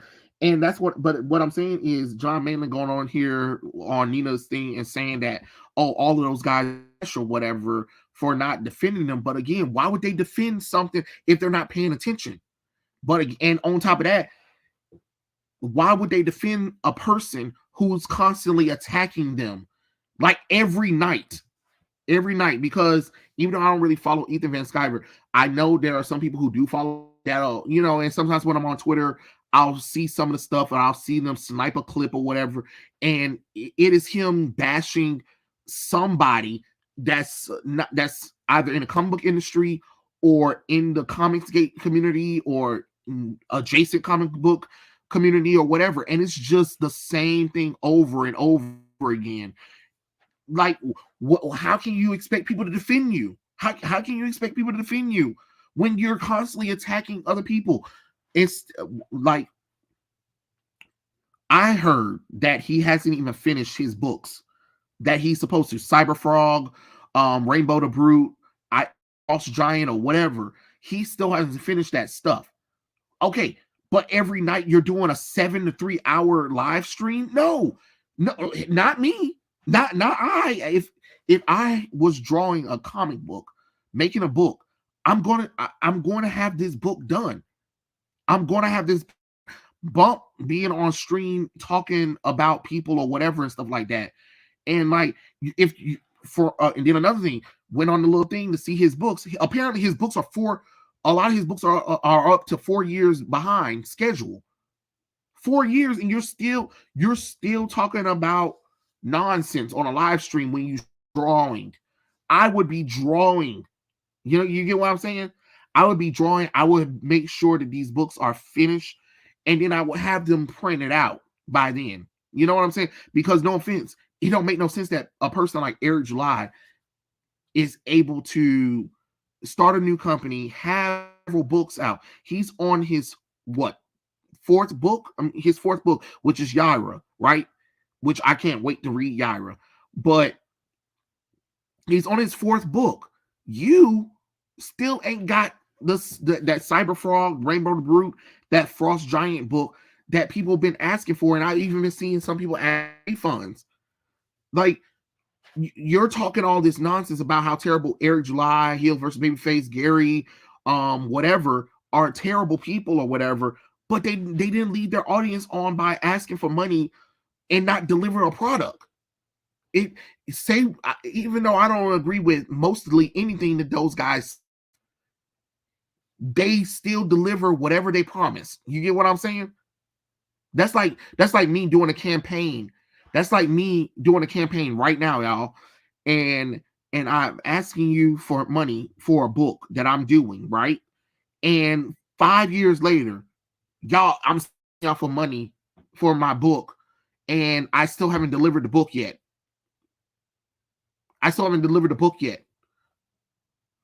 But then let's say Dazzling Kate decided to create a book. In less than a year, she was able to get out 2 books. And I still haven't got out 1 book yet, but I'm still asking for money. Don't you find that strange? Don't you find that strange? And yet I'm going on live streams talking bad about Dazzling Kate. You know, you get what I'm saying? Y'all will come at my throat and be like, Trey, instead of talking about what Kate didn't do right or whatever, you need to be working on your book because you're 5 years late. Right? Okay. You can't constantly attack somebody. You can't constantly attack others outside the comic book industry or because inside the comic book industry, I don't care. Because sometimes the comic book industry people need some attacking. But when you start attacking people outside the comic book industry, that's where I have a problem with, because it's just like we're all trying to do our job. We're all trying to make money. We're all trying to get people to buy our books or buy our work and support us. Who got this high school petty nonsense? Shut the hell up and finish the work. You get what I'm saying? There's nothing wrong with saying that. Stop sniping people's live stream and just get the work done. Again, I do not agree with C2E2's decision to pull them from the convention. I think that's wrong, disrespectful. No convention should ever be doing something like that. The only time you do something like that, if that person is selling AI artwork, selling stolen artwork that's not theirs, actually is a predator, or they really did start a fight at a convention, then I can understand things like that. But just because you don't like the person, no, bump that. First off, do you know how big a convention is? That you really think I'm about to focus on your ass? Even if I went to, and let's say once again, I'm gonna use Dylan this time. Me and Dylan, we don't like each other, right? And Dylan's at the convention and I'm at the convention. You think I'm about to go over there to Dylan and try to fight him? No, I don't care. We're both trying to make money. You know what I'm saying? And in back of my mind, I hope I do better than him. That's about it. But I'm never gonna go to the convention and be like, blah, blah, blah, blah, blah, blah, blah. I need to call security and they need to not be there because I don't like Dylan no more. You know what I'm saying? I'm not going to do that. That's immaturity. And I don't have time for that. I don't care who shows up to a convention, honestly. I don't care who shows up, whether I agree with them or not, because I can choose to walk right past them. You know what I'm saying? So let's say, for instance, I went to C2E2 and Ethan Van Sciver and them are there. Even if I don't agree with Ethan Van Sciver, Shane Davis, and John Malin's opinions or whatever, guess what? I can easily pass their booth or not walk towards their booth or not walk in the area of their booth. You know what I'm saying? So it's simple things that I can do to avoid all of that nonsense. But I'm not going to be like, security. Yeah, I don't like those people. They need to go. No, who cares? As long as they behind didn't touch me, we're good. That's how I look at it.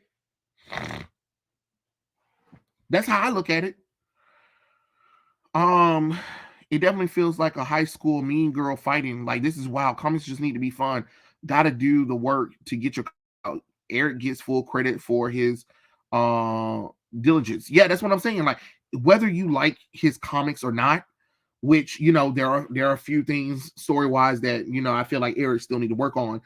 Who cares? He got the workout. He got the workout. Which is more than I can say for some of the people that are hating on him or whatever. You get what I mean? Like, who the hell cares that he was able to be successful or whatever? You make your stuff, he makes his stuff. Let the best man win. That's how I look at it.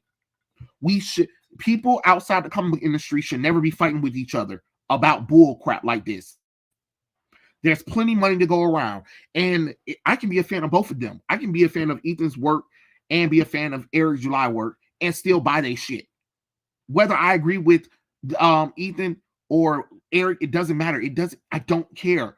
It's about the comic book. It's about, did they give me something entertaining? You get what I'm saying? No, they. I mean, if they didn't, I mean, if they did, that's great. If they didn't, okay, I know the next time. I know the next time. You know what I'm saying? Like, remember that book I reviewed, guys. I reviewed a book called. Matter of fact, hold on. I'm gonna pull it up. Because you guys need to see. You guys need to see this book. So let me go and see the video right quick. First off, I'm gonna stop sharing right quick because I wanna make sure I get this video, show this video, because we got to show this video. And I was just like, this book was horseshit, and I know not to buy it. That's all. Not to support it. The next one. Let me see. I'm sorry, because it was a long one. But while I'm scrolling, that's some Karen shit. Basically, that's what I'm saying. Yes, that stream was heated. Yeah, John Malin was upset at those people, but it's just like, but why would you expect? Okay, if you don't like certain people, you can't get mad that those certain people don't support you at the end of the day. That's so stupid to be upset at people who you really don't give a damn about. But you're talking about, oh, it's the principle. No, it's not the principle. If people don't like you, why would you think that they would defend you? And why would you get mad that they didn't defend you if y'all don't like each other? I don't expect people who don't like me to defend me. That's very nice of them. But at the same time, I'm not expecting it. And you should never expect a person who clearly you don't like, and I don't, and if I don't like that person, why do I expect them to defend me? It just doesn't make the damn sense God gave. You know what I'm saying? So that's how I look at it, you know? That's just my personal opinion on the situation. So let me find that video right quick so you guys can see what I'm talking about. Excuse me. Because that book was some horseshit.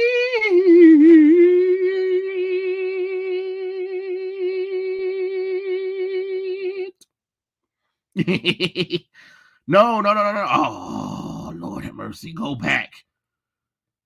That's some bullshit. Sorry, y'all. Oh, no. Stop it. I swear to God, I'm going to slap you. The computer keeps strolling me back up to the beginning. I'm trying to show you the video that I did of this book that you guys have to see. Oh, okay.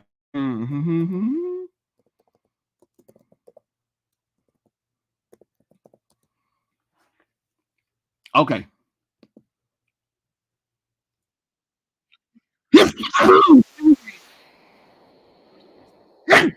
Excuse me. I'm so sorry, y'all.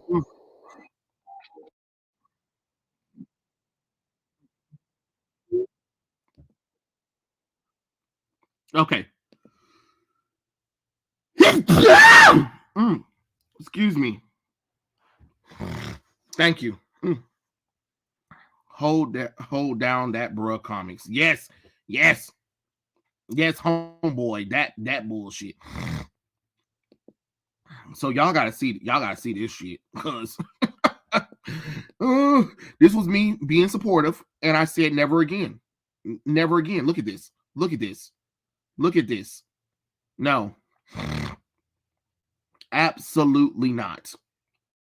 See, welcome back to the channel. It's Trey, and I'm going to review an indie comic book that I got at Atlanta Comic-Con over the weekend called Homeless Homeboy. The reason why is because sometimes it made me be like, God, what kind of name is that for a hero? You know what I'm saying?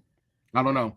Especially when it comes to Black comic book artists who they want to get in the industry or they want to do stuff, but sometimes they do dumb stuff like this where they just kind of give you like a half-ass product.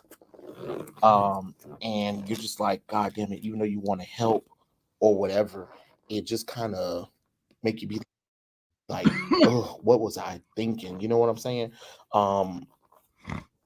And I'm not saying that the person should give up or anything. Oh no, not again. I would say go back to the drawing board a little bit and retool the idea.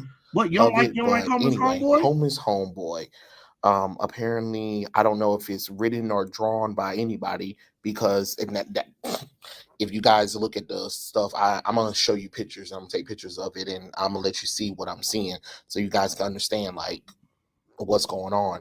But anyway, look at that. He has the ability to control trash, and he got his powers. The main character, he gets his powers through being homeless.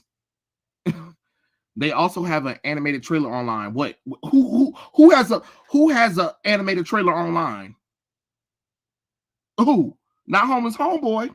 No, y'all lost your mind. Stop playing with me. I bet a manga artist that push his or her limits could make the idea of Homeboy work. I mean, maybe. Trash Niskis.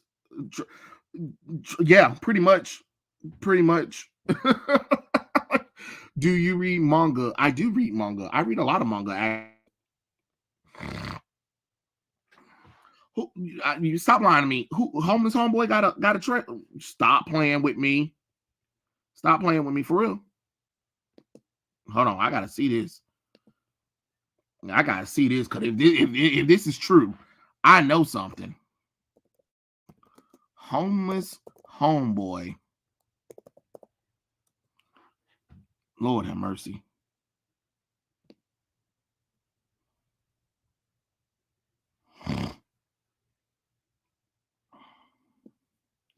Shut up! Oh my God! Oh my Lord! We got it! Oh my God! We gotta share this one. Oh my God! Shut the fuck up! Okay, stop it! Stop. Oh my God! There is a trailer to. Oh, there's an animated trailer to Homeless Homeboy. I can't, y'all. I can't. But we're going to. We're going to. Okay. Look at this. Okay.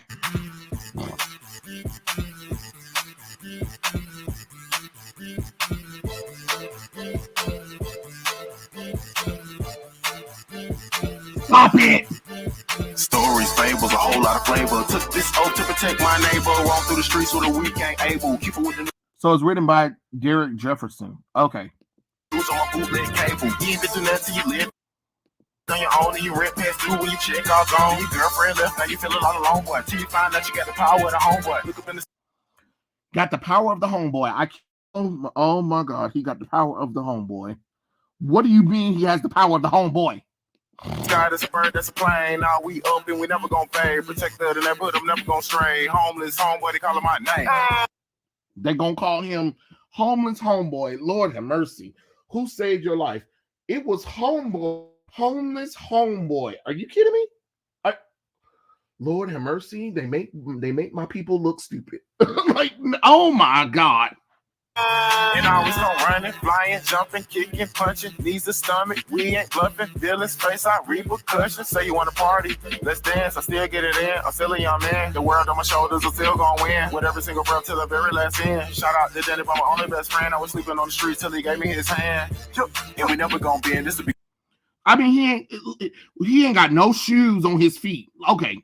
Getting up a legacy is never gonna end. Stories, fables, a whole lot of flavor. Took this oath to protect my neighbor. Walk through the streets so the weak ain't able. Keep it with the news on my bootleg cable. You ain't been through nothing till you lived on your own, and you rent past through when you check all gone. Your girlfriend left, now you feel a lot alone, boy. Till you find out you got the power of the homeboy. The power of the homeboy. Lord have mercy. Hold that down, bro.com. Oh, Jesus Christ. I can't do this. I can't do it. I can't. Okay. I'm here because of 85, the 85th South show, but I'm staying because everything you got in the store. Salute, brother. Oh, okay. Okay, I'm ready for the series. Netflix, Hulu coming soon. Stop lying. The track is catchy as fuck. More like trashy as fuck. Lord have mercy. I couldn't get behind it, y'all. I'm sorry. I tried. I was just like, no, nope, mm-mm, mm-mm, mm-mm. Okay, hold on. Let me see. Oh boy, left my ass off. Trey was about to go in on Homeless Homeboy when he heard that. Like, it's so cringy. It's so cringy. Yes, Homeless Homeboy. Oh my god. Oh my comment Kai. No, yes. They really got one. Yeah, it was right there. This reminds me of the original Goofanoid. Oh, Jesus Christ. The name is so funny. This is X-Men Homeless. No, my cringe overloaded. JoJo Bizarre Adventure had more class and thought compared to Homeless Homeboy. I mean, everything has more better than Homeless Homeboy. Homeboy, I go imagining that he go full homeless gay boy. I mean, I don't get it. Like, y'all, like, matter of fact, hold on, let me see. Hold. What he said? What? Now, hold on. Let me this thing again. Like, okay. Okay, so hold that, bruh, down. Comics. Okay, this got to be the most dumbest shit ever.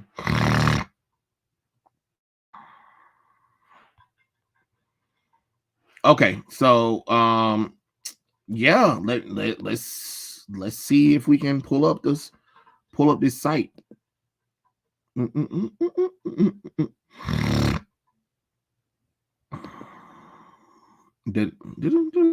me see if it pulls up the website, if it's still there, because you know how some of them nowadays they swear up and down stuff don't exist anymore. So we'll see. We will see.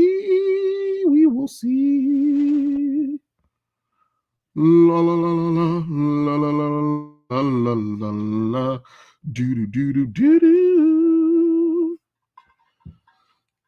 It's supposed to be parody. No, it's for real. It is for real. It's not half bad if they got rid of the stereotype and homeless part, but what you read in your review was boring. That was the first issue. That's why I'm like, how, if you think this is supposed to make me come back for issue number 2, you lost your mind. You have lost your rabbit ass mind. Who make a comic series of as a homeless black superhero, a black person? I'm just being honest with y'all. I'm not even like, this is coming from a black person. I'm just letting y'all know, like, you know, no, I don't. No, I'm good.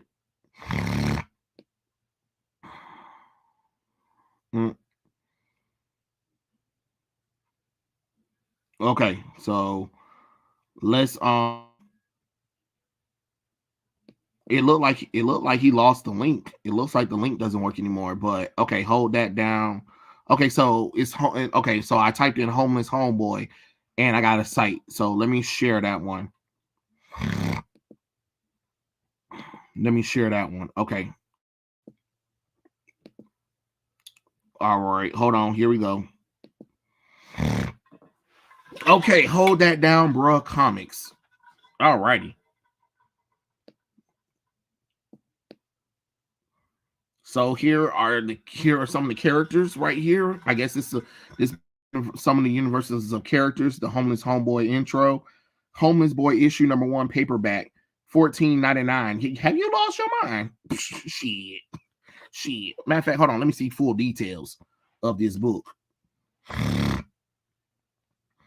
Get ready for action-packed adventure in Homeless Homeboy 1. Follow the journey of Terrence Rivers, a struggling young man who always seemed to be dealt a bad hand.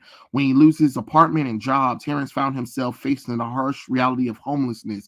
But fate takes unexpected turns when he wakes up on the streets to aid his friend Danny Boy, who introduced him to an underground homeless shelter as the Forgotten. As Terrence explores the shelter, guided by Danny Boy, he encounters a mysterious figure called the Ancient Unknown. Later that night, in a life-changing moment, the ancient unknown bestowed upon Terrence the extraordinary power of Homeless Homeboy. Now equipped with newfound abilities, Terrence realized his mission is to protect people who lead him into the mist and defend his newfound home, the forgotten, from injustice they face. Join Terrence as he embraces his role as Homeless Homeboy and dives into a gripping 18-page comic book where he battles against the adversaries, fights for justice, and discover the true strength of community. See, that's what I'm saying. 18 pages for $20. You lost your mind. And the illustrator is Ufits Shitshu. Let's see if we can find some information on this person.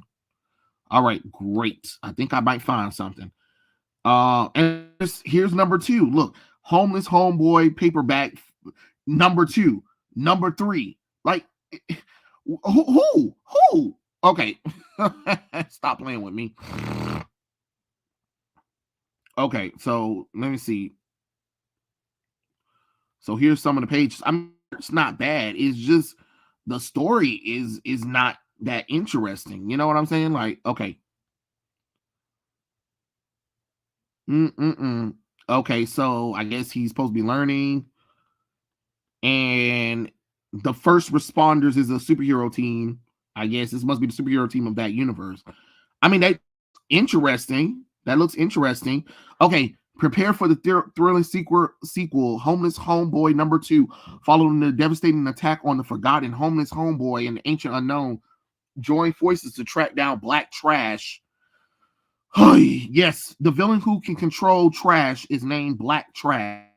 Lord have mercy. Lord have mercy.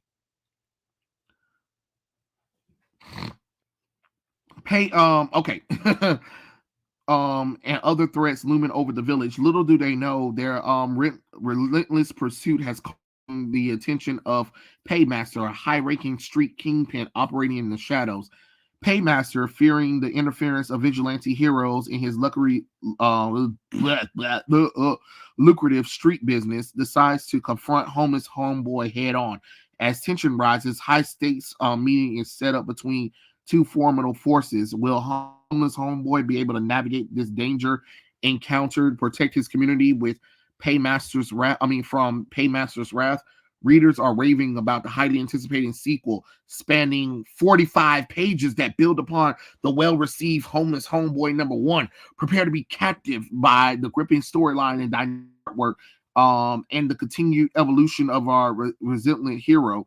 And that's not all. A bonus treat. This physical copy of Homeless Homeboy 2 introduced exclusive 8-page preview of K9, the Hunter comic at the end of the book, giving you a taste of yet another exciting adventure that awaits within these. Don't miss out on the electrifying installment of Homeless Homeboy as the stakes grow higher and the hero's journey intensify. Okay. All right. Okay. Okay, let's see what number 3 is. All right, let me see what you guys are saying. I bet.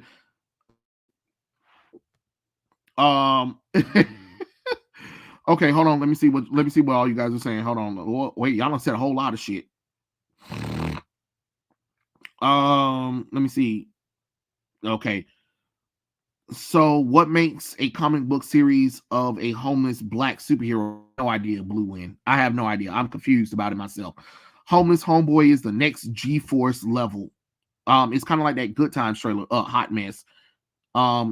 Q-Force, but Black. OMG, did you hear what's going on with Diddy? Yes, I did hear what's going on with Diddy. I saw the art and I was already saying, hell no, it is not the for the price of that.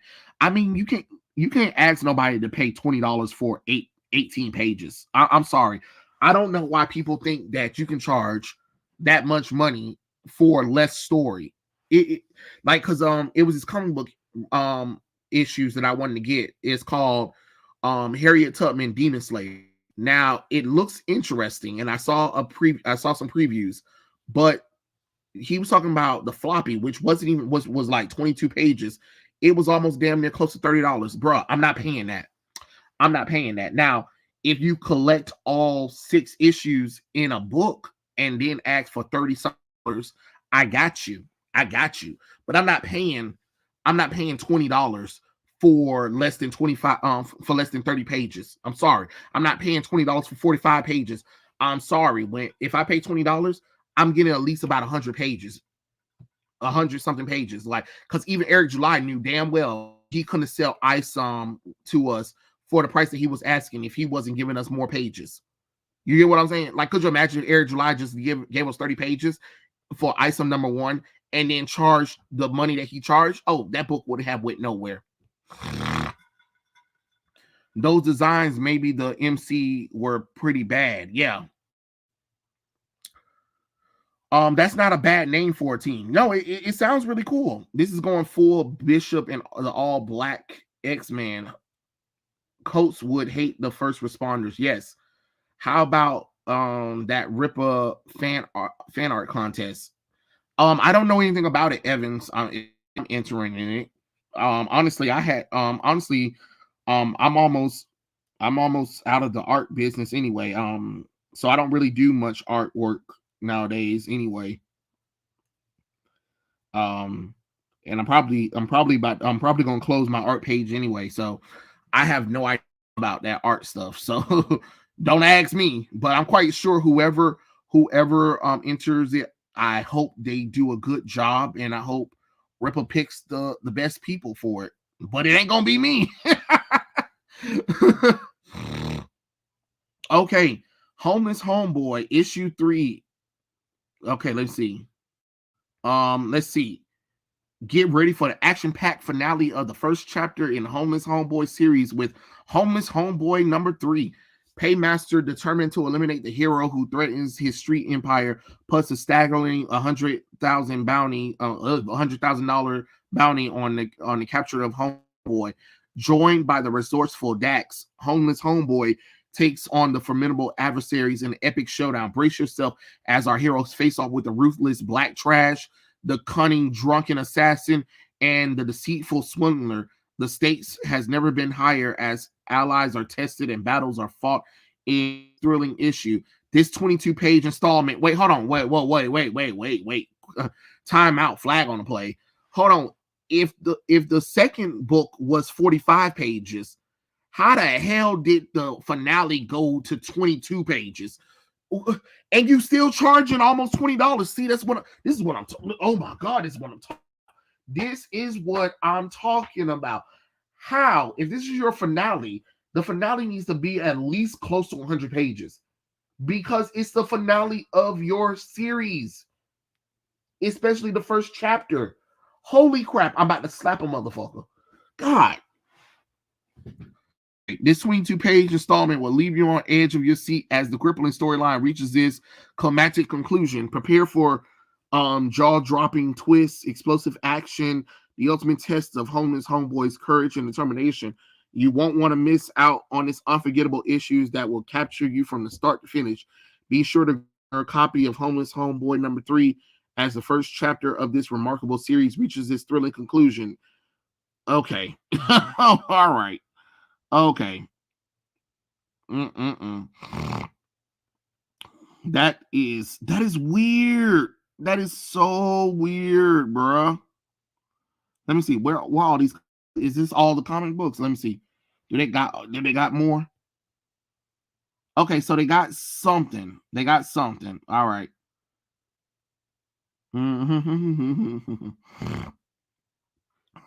Okay.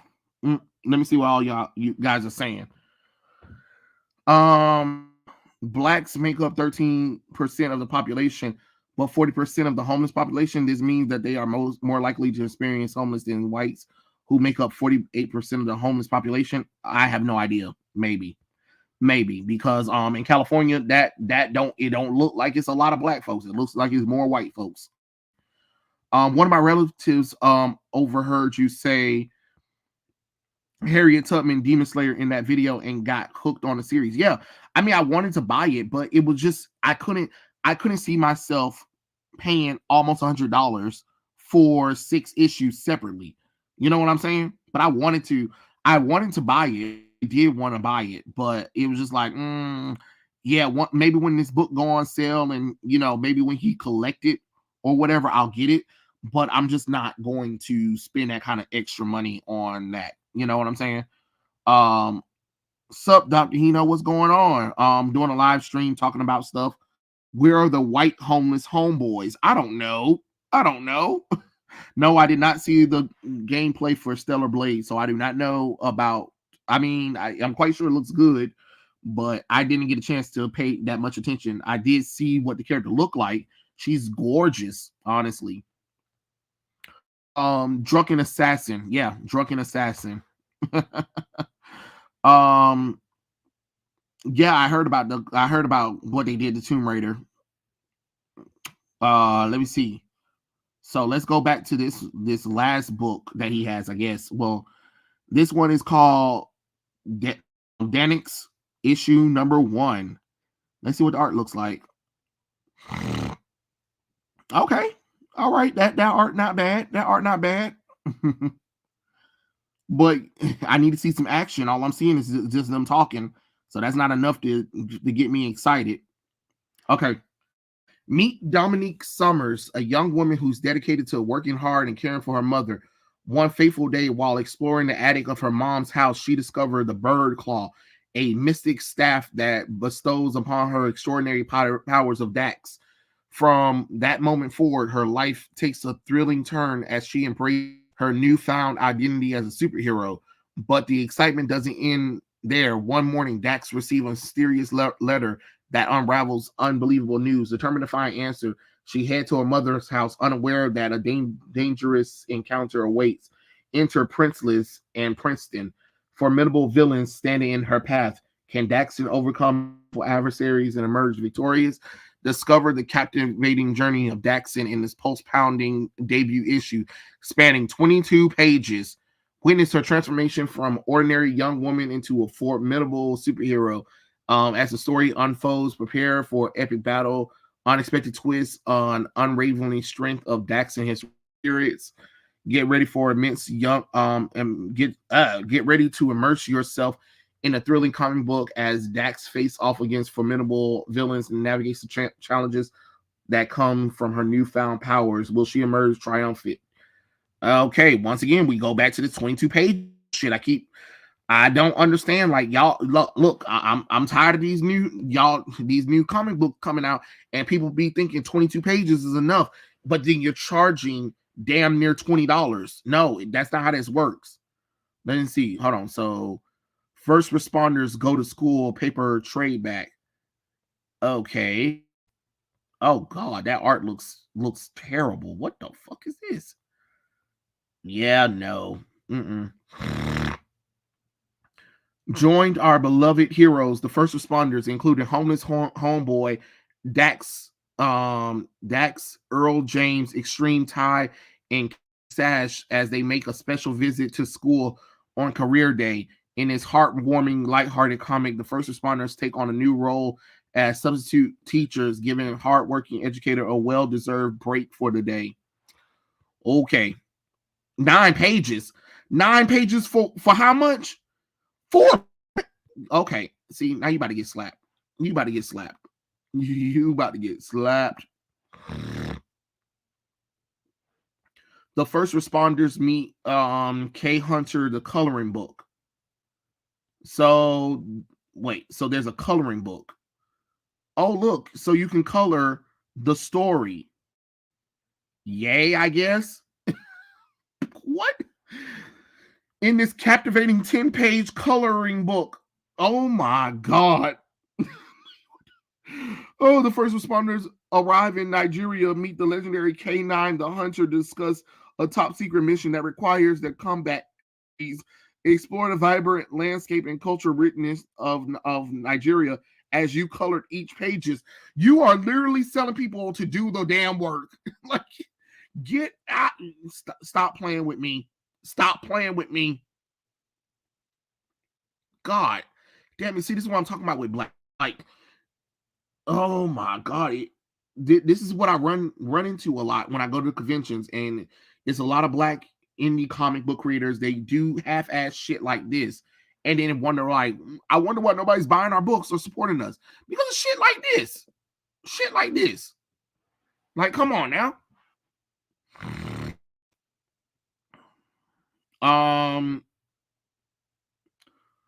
Did you see Resident Evil's Death Island? I did. Actually, I could have sworn I talked about it already on my channel. Probably didn't, but I could have sworn I already talked about it. But yeah, I did see it. Where you got all the main characters back. For a movie, Jill model is wrong because in Resident Evil 6, she had white hair because she was captured and mind control, but then they put her in her Resident Evil 3 remake look, which doesn't make any logical sense, but okay, whatever. Thoughts on that BS Romeo and Juliet? Scroll all the way to the beginning of this video, Azura, because I talked about it. That was the point of the video when I talked about Planet Fitness and Fugliet. Yeah. No, that creator is overcharging. That's what I'm saying. No offense, is just like a kid book. Like, no, I mean, it is a kid book. It is a kid book. The First Responders Go to School is a kid book, and the coloring book is made for kids, but it's made for them to color. The second book. These are $1 comics. Yeah. It's definitely bait. It's bait to get us talking about it, about the play, because people done brought tickets out of pity because they didn't like the fact that everybody called that girl ugly, and they talking about that because it sold well, it might go to Broadway, and then it might go to become a movie. But I'm like, please, God, no, don't do it. Let's see. Derek Jefferson went show positively of homeless to children. You mean Derek Jefferson is trying to show positive of being homeless to children? Yeah, that's what it looks like. Excuse me. Currently, do you think comic book industry should focus replacing the floppy format with graphic novel trades? No. What the comic book industry needs to focus on is telling good stories. But in order to tell those, in order to do that, they have to have talented people there. They have to have people who understand the continuity, who wants to tell stories, not changing the characters around for diversity and inclusion, not desexualizing the female characters, not changing classic iconic costumes, not keeping characters away from each other, aka Mary Jane and Peter Parker. Like, you need the floppies to exist. Floppies do need to exist. I agree with floppies. For a comic book industry, it does need to exist. But it can't be priced at more than $3, honestly. Because if you're going to charge damn near close to $5 to $10, then the page count needs to go up to accumulate that. That's how I look at it. But even then, you still need to tell good stories. And the problem is, most of these stories aren't good. Let me see. It's best to take a business card and come back to it later just to flip through the book. Yeah. Didn't Wesker turn Jill hair? Yeah, that's what I'm saying. Yeah, that's what I'm saying. That's why I understand why Jill in the Dead Island movie looked like her 3 remake self when she should have been looking like her Resident Evil 6 self, because her hair was changed and her body has been transformed. So it was weird that she was looking like Jill from Resident Evil 3 remake, which doesn't make sense. Oh, Romeo and Juliet is Broadway. Thought it was going to be a movie. I think it's going to be a movie now because of all the hatred that we gave it. Oh God, damn! I didn't know they brought tickets out of pity. Crazy. It makes me think they cast her the role on purpose. Yeah, that's exactly what they did. Black Cat is bi now. No, Black Cat is not bi. She will never be bi. They can come out of nowhere and try to say all of those characters recently that they made gay, but let's be honest, true comic book fans know they're not. And until they change those characters back, and until they respect that, they're never going to be successful with those characters, because now that you made Black Cat bi, you made her a non-sellable character to people. People aren't going to want to buy her. The same thing with how Harley Quinn isn't marketable. Poison Ivy isn't marketable. Iceman isn't marketable. Hercules isn't marketable. Marvel Boy isn't marketable. All of these characters, Rachel Gray and the original Psylocke, Captain Britain now aren't marketable. The more you double down and try to make characters LGBT, the more you make them unmarketable. Most characters cannot be gay. You cannot sell them. You cannot make action figures of them and then say that they're gay. It doesn't work like that. You're not going to get those characters sellable. It just doesn't work. It's never going to work. And it's the same thing with DC. DC has killed any chance of John Kent being marketable, Tim Drake being marketable. And Tim Drake was the most popular Robin. He was the reason why Robin became a solo character, and he decided, let's make him bi all of a sudden. No, that's not how that works. You keep changing characters' sexuality, and you make them unmarketable. You make them uninteresting. People don't want to read them. Nobody wants to read these characters. I love Resident Evil Jill, especially her theme. Yeah.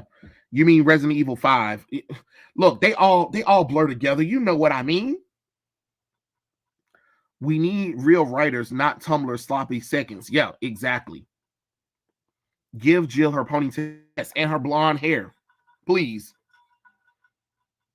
Yeah, and her hair is longer too. Yeah, that's what I'm saying. That's why I didn't understand. That's why I didn't understand what the hell they were doing. Yeah, Rosalind, we don't agree with retcons of segmentation or race changes to characters. It doesn't work. The comic book fans never will acknowledge it. Like, to this day, they said, oh, Magneto isn't the father of Quicksilver and Scarlet Witch. Everybody knows that's a damn lie. The only reason why they did that is to get back at Fox. That was it. No, Matt is always the father of Wanda and Quicksilver. They can kiss my ass with that shit. All of Earth M2 doing that as a one-off. These chuckleheads harp wanting to make her gay. Yeah, that's all they do. They always want to make gay and then think that shit's supposed to fly with the audience, but it doesn't. The Resident Evil talk is a new 3D movie. I don't know. I don't know about the open world game, because I'm not keeping up with Resident Evil like that. But I did hear about the Resident Evil 5. But no, ain't nobody bitching about Resident Evil 5 being racist. The only people who are bitching about it is the video game journalists and the woke morons who always try to talk about diversity and inclusion. They need to take the other John is fake and the real John. Yeah, that's what I'm saying. That's exactly what I think they should do. It makes no sense to make Black Cat bi. She's clearly into men. She's always been into men. All of the characters that they made LGBT were originally into the opposite sex. You know what I'm saying? Did it all start with Iceman? You know, no, actually, it did not start with Iceman. It actually started with Earth 2 Alan Scott. When DC did the New 52, they decided that Alan Scott, the original Green Lantern of Earth 2, was going to be gay for the New 52 reboot, and everybody was like, absolutely not, because Alan Scott is not gay. What are you guys doing, right? And that kind of went under the rug because people were like, oh, this isn't the original Alan Scott. So everybody was like, oh, okay, cool, whatever. Once DC did that, that's when Marvel decided, like, hey, what if we take some of our iconic characters and make them gay? And it did start off with Iceman in the Marvel comic book universe. Then after that, it was just this character this character is gay, this character is gay, this character is gay, this character is gay. And you're just like, holy crap, enough, Marvel. Enough. And they haven't been able to stop, especially the X-Men. They're trying to make almost every X-Men character gay for no absolute reason. And then you do realize that if most of the team is gay, you can't market that team. That's why people don't like the teases of Morph and Wolverine, because it's weird. It is weird. Wolverine is not into men. He's always been into women. Let's see. Excuse me.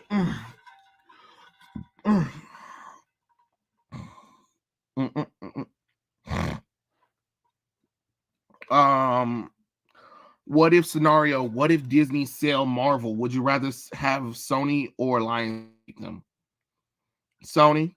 I would rather have Sony take the Marvel universe because of the fact that they had Spider-Man, and honestly, Sony could have owned Marvel, but Sony thought that Marvel wasn't worth the investment that Spider-Man was. They knew Spider-Man was worth it.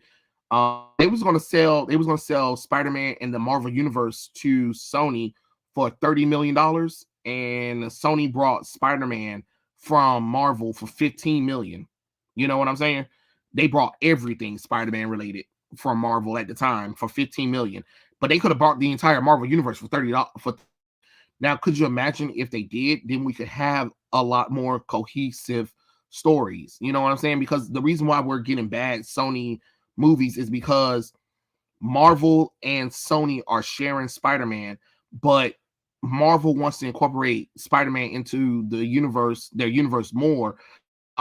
Sony kind of wants Spider-Man outside of the Marvel universe so they can still do other things with him as well. So it's just all kind of confusing, honestly. What do you think of race swapping characters to people that are based on the cast Raven as South Asian, but apparently she's inspired by a South Asian woman? What do you think? I think it's dumb. Clearly in the comic books, Raven isn't based off of no South Asian woman because her mother is white as hell. Her father is a demon. That doesn't mean that you race swap. The same thing as Terry McGinnis. Everybody swear they look at Terry McGinnis from Batman Beyond and was like, well, I always thought he was Asian. Why? Because he had jet black hair and blue eyes. You do realize white people do have blue eyes and jet black hair. Bruce Wayne has jet hair and blue eyes. So for you to even sit up here and say that he looks Asian, when first off, most Asians do not have colored eyes. So how does that work? And then his name is Terry McGinnis. What damn Asian you know is McGinnis? Unless his mom is, but his mom isn't. We saw what his mother and his father and his mother look like. White people. Straight up white, honestly. And then on top of that, Terry McGinnis has an Asian girlfriend. And we've seen what Asians look like in the DC universe. So for anybody to even have that nonsense was so stupid. And that's when that stupid retard Sean Gordy Murphy decided to do Batman White Knight, whatever, Batman Beyond edition, where Terry McGinnis is Asian in this series, where his mother Mary is now all of a sudden Asian, and his dad is since McGinnis is Scottish or whatever. And I'm just like, hey, why did you change the character? And he goes back to the reason because he said when he was watching, he always thought Terry McGinnis was Asian. What? So you stereotyping? You're stereotyping. First off, Terry McGinnis doesn't even look Asian because once again, Asians don't have colored eyes, and it's rare that they have colored eyes unless they're mixed. And Terry McGinnis isn't mixed because both his parents are white. Stupid. And then they did the same thing with Raven in Earth 1, where he's Native American. And now people are like, well, she's Native American in this one comic book that a lot of people didn't know anything about. So therefore she should be Native American in the live action depiction. No, the character is white. Jesus Christ. It is not that damn hard. Stop race swapping characters. Damn. If that's the BS case of Resident Evil 5, then I guess Japan Capcom is racist. Exactly.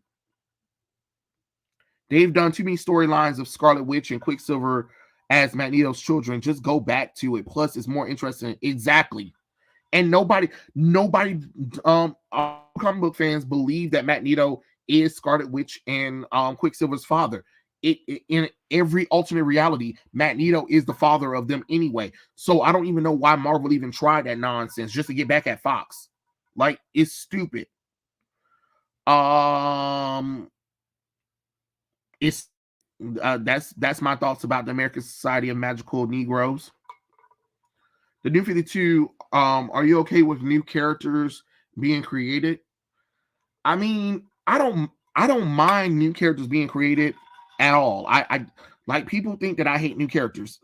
I don't hate new characters. I don't really hate alternate versions of characters. What I hate is when they try to use those characters as like the main continuity characters, or have them come in and be better than the original characters that's been there for a long time. That's when I have a problem. Okay, if you want to make a brand new character, make a brand new character, but you better make sure that character go through the hero's journey.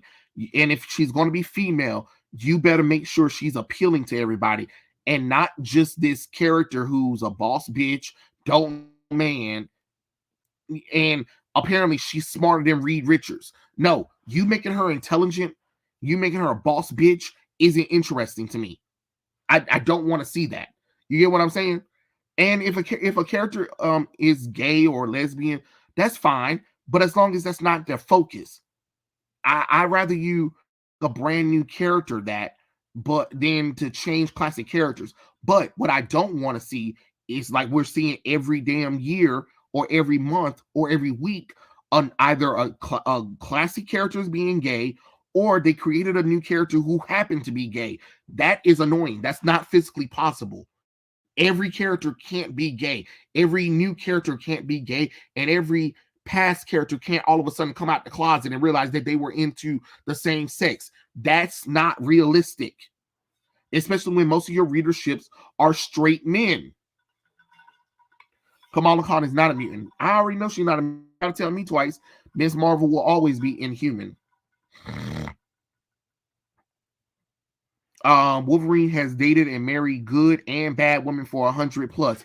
We know it doesn't make sense for him to try something else. Exactly, because if that's the case, they would have did that early on in his career. Because North Star gay, they could have easily did Wolverine and then explain the reason why he's into men and women was because he's been around for 100 years. And it really doesn't make any sense for Wolverine to be into it, because they gave him a LGBT son, Daken. Daken is into men and women. So let Daken have that bull crap, not Wolverine. It just doesn't make logical sense. You know? What did you think of the rogue Amazonian from the Justice League cartoon? I liked it, that episode. I really thought that would have been a great character to expand on, and I'd love for that to be a storyline into the Wonder Woman comic book story. Like she'd be a recurring Wonder Woman villain for her. That would have been really cool. Arisha, I believe is her name. I would have loved for that character to appear more often. Terry McGinnis is white and his dad Bruce Wayne are white. Exactly. Even though honestly I always thought that Terry McGinnis was the son of Bruce Wayne, that he didn't realize that he was his son. But they said he was his genetic son. I'm like, oh shit, but I was still correct, because when you saw Terry McGinnis, you saw Bruce Wayne. I saw Bruce Wayne inside of Terry McGinnis, but I never really questioned it. I said, I bet you they're probably going to reveal that later on he was the long lost son of Mr. Wayne, and Mary don't remember because Bruce was a whore back in the day, keeping up his cover of being a billionaire. You know what I mean? Terry looks like a teenage Bruce. That's what I'm saying. I agree, Trey. Just make new, diverse characters. I hate that Disney race swapped Ariel and Snow White when they could have just made an awesome Latina and Black princess. That's what I was saying. And then when I say stuff like that, oh, you're just racist. You don't want to see brown people succeed. If you heard what I said, how am I being a racist? Because I don't want to see Snow White and Little Mermaid be race swapped. They've been white for all these years. That's what I expect. That's what I expect of them, to be white.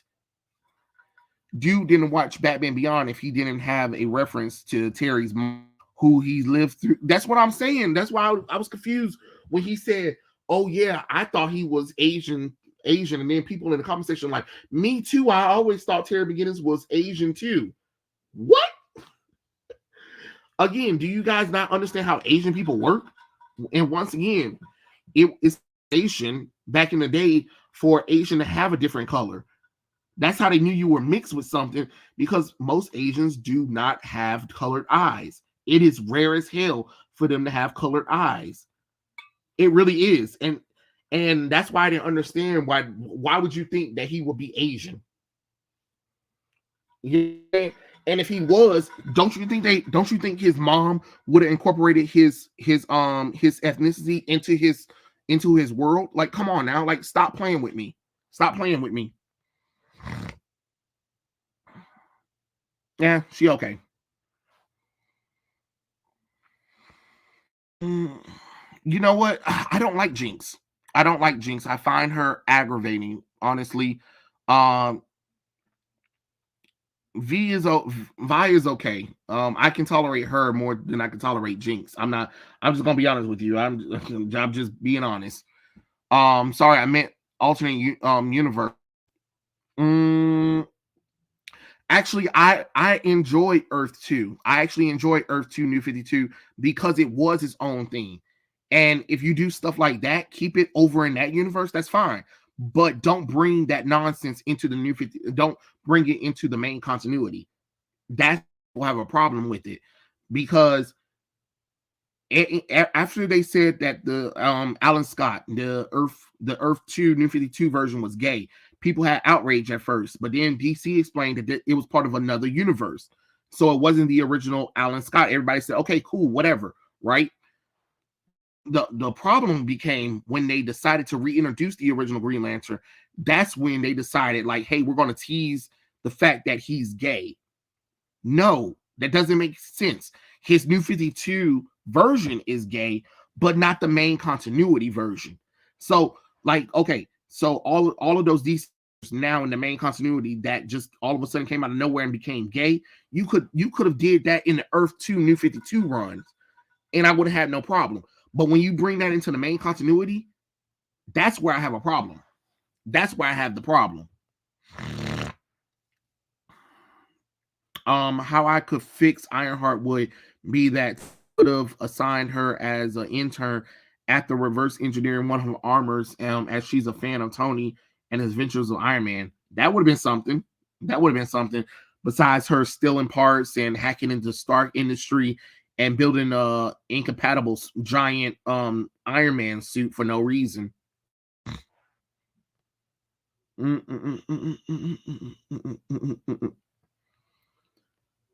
The reveal that Terry is Batman's son in an alternate universe should have been shown in you mean Batman Beyond? Well, I mean, Batman got canceled and Batman the animated series was finished, so they were only working on Justice League Unlimited. So it makes sense that they reveal that episode as a finale piece for Bruce, because they couldn't do anything with Batman Beyond because they went back to it because WB had canceled Batman Beyond, because honestly they didn't know that Batman Beyond was going to get canceled. So would I have wanted it to be part of a Batman show or movie? Yeah, I would have, but it is what it is, right? At least we get some kind of conclusion to Terry's story or whatever. You know what I mean? Excuse me. In the case of Disney's, Princess Tiana was allowed to be white or Mulan being black with afro hair, everyone would call them racist. Exactly. Wes from Thinking Critical went off about the female Silver Surfer thing. Him and Aaron Sparrow did a great job. Yeah, I already know about that. I already saw that video. Yeah, I already saw Rihanna. Wait, who? Can be snarky. Oh, Riri Williams can be snarky, but endearing, cocky. Tony could tamper her overconfident behavior. Yeah, that's what they should have did, but they didn't. That's what I'm saying. Like, you should have had her as a supporting character first, because back in the day, if you was trying to introduce a heroic character or a side character that would eventually become a hero, you would build them up in issues before they took mantle. Nowadays, they just think that they can just throw a character out there, put them in a hero costume, and then you're going to automatically like them. That's not how that works. I don't know why he didn't appear in the cartoons, and honestly, don't care. They had Jon Stewart. I was fine with Jon Stewart.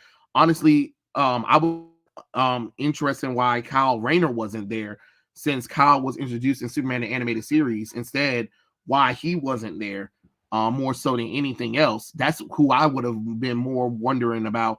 But a Green Lantern is a Green Lantern. I know the reason why they did it, because they said they wanted to in a little bit more diversity into the team, which Jon Stewart is a Green Lantern, so it tracks out. So it's not a race swap or anything.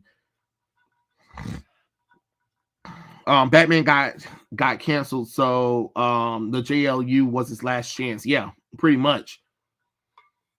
Did you see the trailer for the new Ariel series? Yeah. I did, and a lot of people do not like it.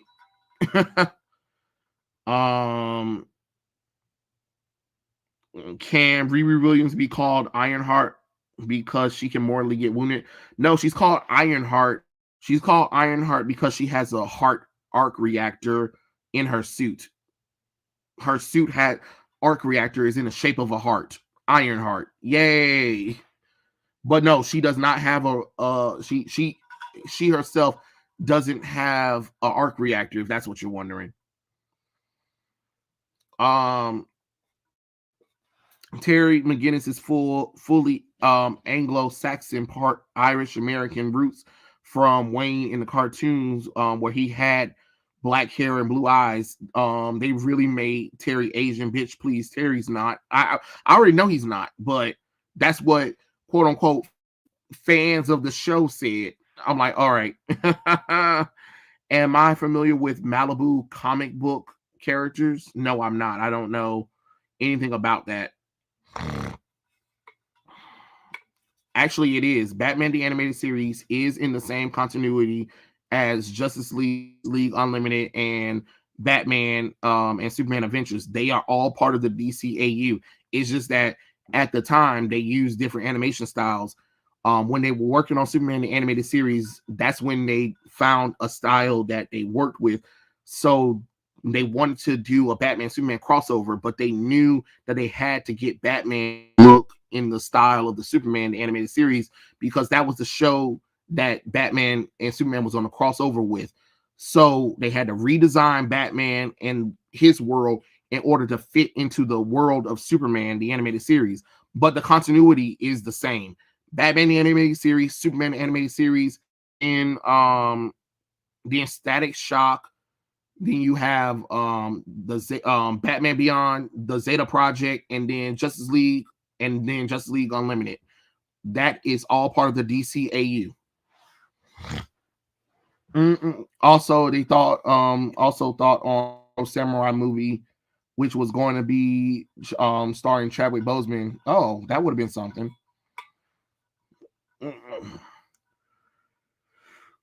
Can I make a video about the Ariel trailer and roast it? I think I did already. I think I did make it already. What do you think of Missy Knight? Underrated. What do you like the Rogue Amazon character from Justice League? What do you like about the Rogue Amazonian from Justice League? Honestly, the MCU Spider-Man MCU relationship with Iron Man is perfect for her personality. Yeah. It would work for Riri Williams should have a relationship with Iron Man.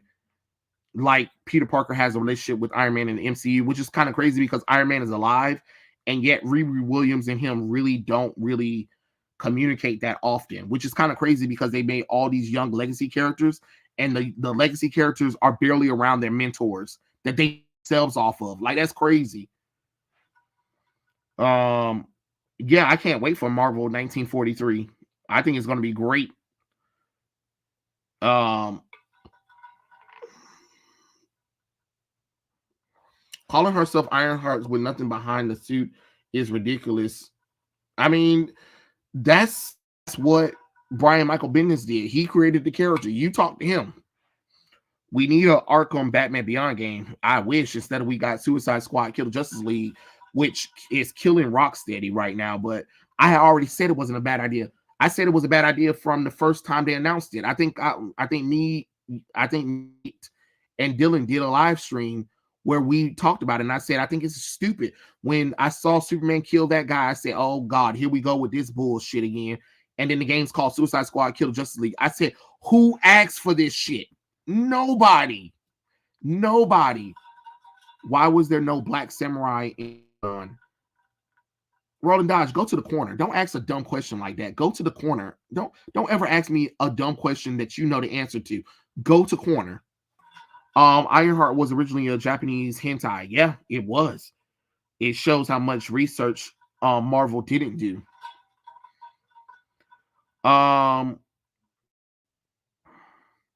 Have you ever seen Green Lantern, the animated series? I did, and I love that show. I'm so mad that it didn't last long. What's going on, Wolf? Favorite X-Men? Mine's is Storm. My favorite X-Men character has always been Gray. Yep. I'm a sucker for Jean Grey. I love when she became the Dark Phoenix. Anything Phoenix, Jean Grey related, I am there. I'm not even going to lie to y'all. I've always loved Jean Grey.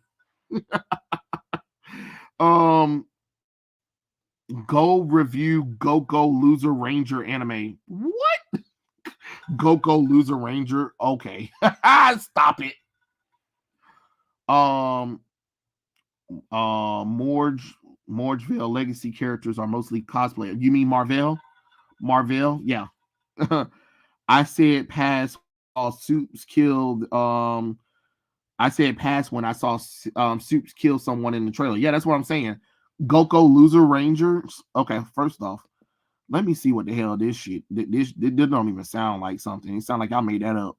Hold on, let me see what y'all talking about. Goko Loser Rangers.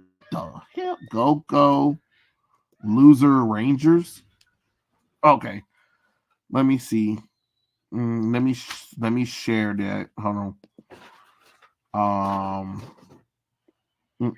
Go Loser Ranger. First off, it came and review about a year ago. Or did it come out a year ago? Oh, am I even sharing it? Hold on. I'm not sharing it. Give me a second. Share screen.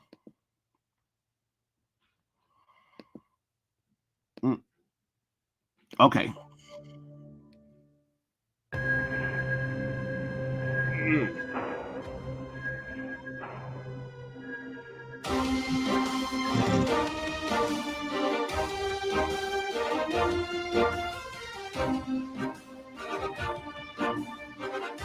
There's a lot of eyes looking at me. That's all I'm seeing.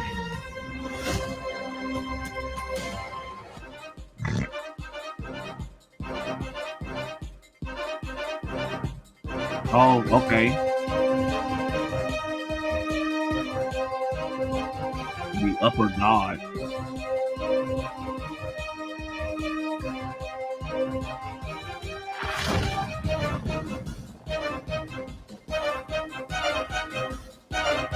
I didn't see nothing. That was it? That sounds. That was disappointing. Nothing else? Oh, here's a. Okay. Let's do this. Better turn down the volume because I don't want nobody saying I did anything.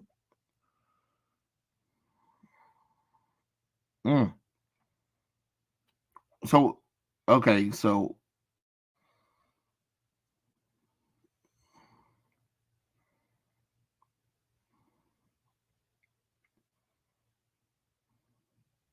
is this an anime making fun of Power Rangers? Okay, all right. Goko Loser Rangers. Interesting.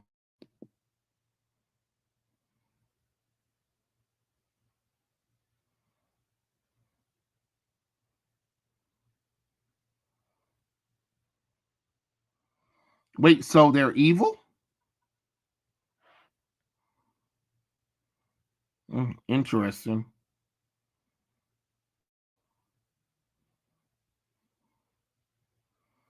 So they're actors, or is this really happening?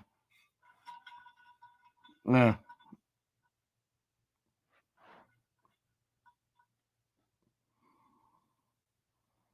Oh no, it looked like they're Power Rangers that kill. And let me guess, this guy right here is supposed to stop them. But he has an arm that ain't got nothing on it. Okay. Interesting.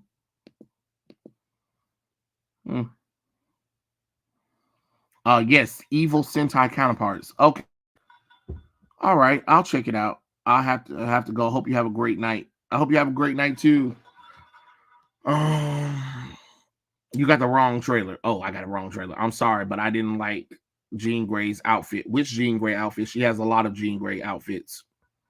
Like, you're gonna have to be Pacific Rolling Dodge. If Power Rangers fuse with Pulella Magic Madoka Magica. What a strange anime magical girl series that show is. Trey, I finished the Batman Arkham series, and the story in Night is trash. I was like, Scarecrow did all of that and felt like a punishment for being Batman. Yeah, Pride. The Arkham franchise is really good. The Batman Arkham series is really good, but they dropped the ball with Arkham Knight. Boy, it looks good. Arkham Knight looks amazing, but that story sucked. If Power Rangers is Power Rangers backwards, with the Rangers being bad and the putties minions being good guys. Oh, okay, all right. I have to check it then. I also remember them trying to imply that Logan, Jean, and Scott are in a throuple. Yeah, but don't nobody want to see that. That's the thing that people don't understand. People do not want to see that nonsense. I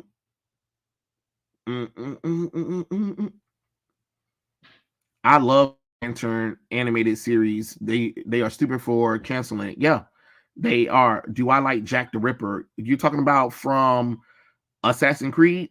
Yeah, he was interesting. Jean Grey was in Iron Man Armor and Adventures. Yeah, I remember that show. I couldn't stand the way it looked, and I still watched it, but I complained about it all the time. I was like, this show is ugly. The one that's worn in X-Men the animated series. You mean her most iconic outfit? Stop it. That's like her most iconic look ever.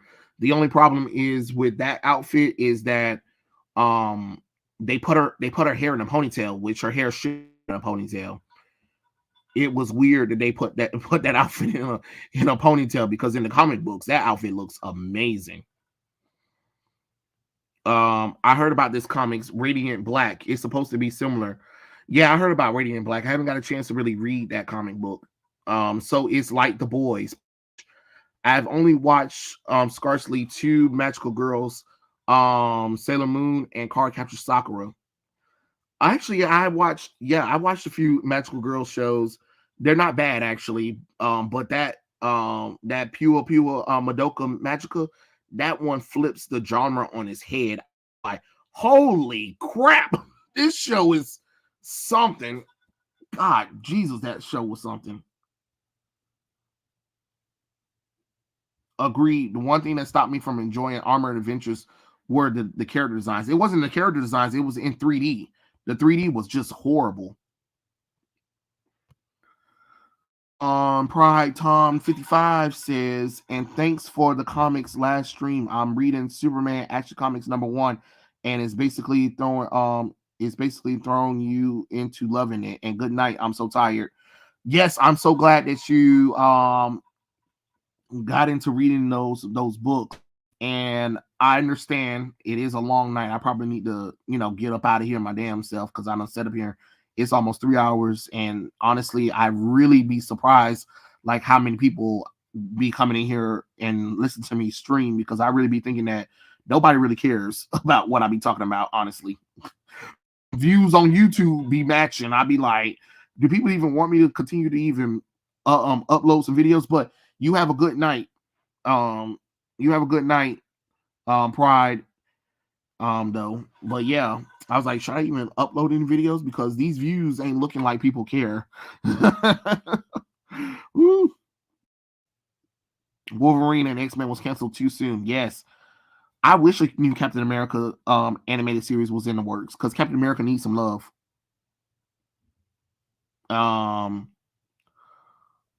What episode was Jean in? Oh, she was in Iron Man's Armored Adventures. I think it was called Jean Grey. I believe that was the name of the episode, or it was called Jean or something like that. But yeah, I didn't like the style of the show. Has WB killed the new DC animated universe? I like the old look on since they're pencil liners. Yeah, they're about to kill it off because they're doing Crisis on Infinite Earth. And the next they got like 2 more Crisis on Infinite Earth movies, and then the new animated DC universe will be done with. Don't sell your short. You're short. I mean, I be trying not to, but with working so long hours and then trying to put in time on YouTube and doing the art stuff to really see it not really go nowhere, it makes it kind of like, maybe I need to just not even keep doing this. You know what I'm saying? Because I be wanting to do it, do the YouTube and the drawings and stuff, but it's just like, I got to remember 12-hour shifts and commuting 2 hours a day, and then trying to go to the gym. It's a toll, and then trying to get out a video for you guys or try to put a drawing out on Instagram. It is a lot of work. It's a lot of work. I ain't about to sit up here and lie to y'all. It is a lot of work. So, when you don't see the views or the likes, you be like, do I need to continue this or not? You know what I'm saying? Especially when you see other channels, no offense, who scam a lot of people out of money, whatever, do the bare minimum and then get a whole bunch of likes or money. You be like, God damn it, what am I doing wrong? You know what I'm saying? So we'll see. Don't be, whatever you decide, don't be like Japan. What do you mean don't be like Japan? What do you mean don't be like Japan? Is doing great. I get it. Focus on IRL stuff. We'll see. We will see, because as much as that is, I mean, remember, like, y'all got to remember, YouTube, Instagram, and them work on the likes, the views, and stuff like that. So if a lot of people aren't liking or viewing the stuff, they're not going to promote it or push it out. So as much as you guys are saying that, if you guys aren't watching, liking, or sharing the stuff, it's kind of like, I can't really grow from there. So then it'd be like, well, I'm not getting that many views, or if you guys aren't getting that many notifications, then it wouldn't be no point of continuing to do that work. You get what I'm saying? Because you got to remember, this is work. This is still work, regardless if it's, little side hustle and stuff or whatever. It's still some work behind it. You can't just do the day. You know what I'm saying?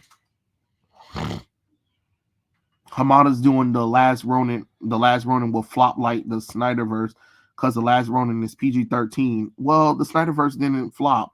The only thing about the Snyder stuff is that WB didn't want to continue his vision and let other people take over after they kicked him curb.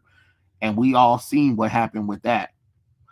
Been reading Superman because it's fun to read. Yeah, I actually have to read. I have to get back into reading Action Comics and Superman and Green Lantern. I mean Green Arrow and Green Lantern because I've been reading the Power Girl book for you guys, and I'm like, oh crap, she's about to cross all of these books, and I haven't been keeping up with those books. So I'm gonna have to go and sit down and read all of those books so I can explain Power Girl stuff to you guys for the next couple of issues. She's gonna be crossing over with this Superman event, and I'm like, oh my Lord. So yeah, got to do that right quick. DC got so many ice themed villains. DC got so many ice themed villains. Captain Cold, Mr. Freeze, Killer Frost, Mr. Yeah, they do. They really do. I refuse to be dumb with nostalgia gimmick of the Last Ronin because it breaks Mirage community. Well, you know, with the Last Ronin, the first Last Ronin story was the original creators' idea of how they wanted to see the ending of the Turtles because it was because they was going to end the TN1. You know what I'm saying? But it wasn't bad though. That's the problem. I'm so tired of everybody saying the Snyderverse stuff was bad because you can't sit up there and say that when the box office proved that it wasn't bad. The only bad part of the Snyderverse stuff was when Josh Whedon took over that Justice League movie and people were like, what is this? You know what I'm saying? But then Aquaman did great, and instead of them continuing the momentum with what Snyder had planned for the universe, they said, no, let's do Shazam. Let's do Birds of Prey and the Fabulous Emancipation, Warren Harley. Let's start doing dumb shit like that instead of doing the solo Batman movie that everybody wanted to see with Ben Affleck in there. Instead of doing Man of Steel 2, like everybody wanted to see. You know, the proper Wonder Woman sequel movie that we were supposed to get instead of 1984. You know what I mean? So let's cut them lies out. It's been debunked a long time ago. Yeah, and the last Ronin original ending was about Donatello, but guess what? The creators decided to make it Michelangelo, and the reason why they did this story out is because the stupid comic books with TMNT now are doing terrible. You know what I mean? So they had to do something in order to make the Turtles viable, and they brought The Last Ronin out. The Last Ronin did well, and now they want to try to do a sequel to it. I don't know, but they want to, because the main continuity of Turtle stories right now, the one featuring Jenica, is terrible, and people don't want to read it no more. So that's why they had to do The Last Ronin, because they needed money. Who is my favorite turtle? My favorite turtle will always be Leonardo. He's the blue one, and he has double katanas. So that's my weapon of choice anyway.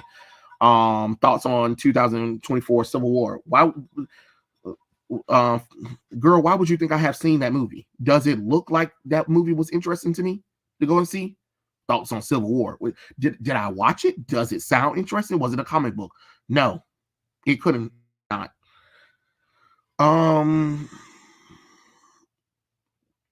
Yeah, they could have, but they decided to let a woman be the main writer for the TMNT books, and this is what you get. Mine's Raphael. Red is my favorite color. Nice. I thought Valiant went under. It did, and then it got brought by somebody else, and now they're trying to bring it back. But the problem is they're doing dumb ideas again. But that's what happens when you sell these characters to corporations who don't understand them.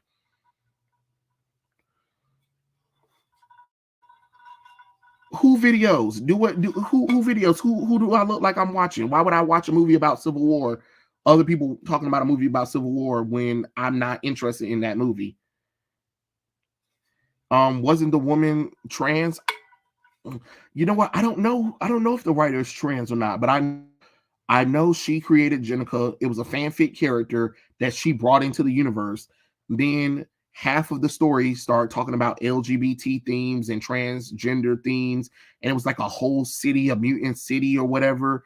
and they were talking about acceptance, and they were trying to create a rock and roll band, and then the Turtles start showing up less and less. And I'm like, okay, I don't want this nonsense. I'm done. Good writers that happen to be women are an exception, not the norm. Exactly. Donnie and Leo are my favorite, and yes, I can vouch that IDW TMNT is currently terrible. Yeah. They brought back Venus and made Donnie a daughter. I believe. Well, okay. Well, shoot, I didn't know nothing about that one. That's how you know I don't pay attention to that. They let a woman destroy TMNT. They let a woman destroy Star Wars too. They let a woman destroy WB as well. So yay, women.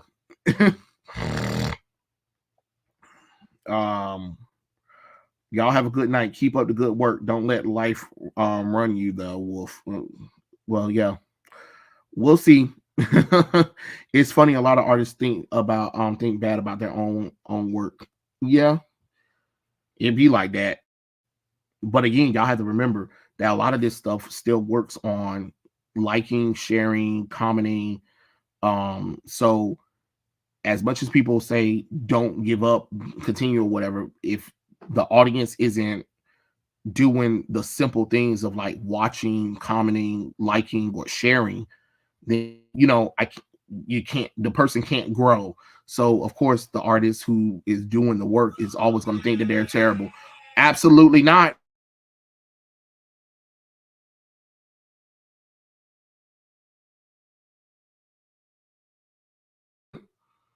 Shoot. So when people be like like, subscribe, share, all that fun stuff or whatever, it's because of the algorithm. It's not because I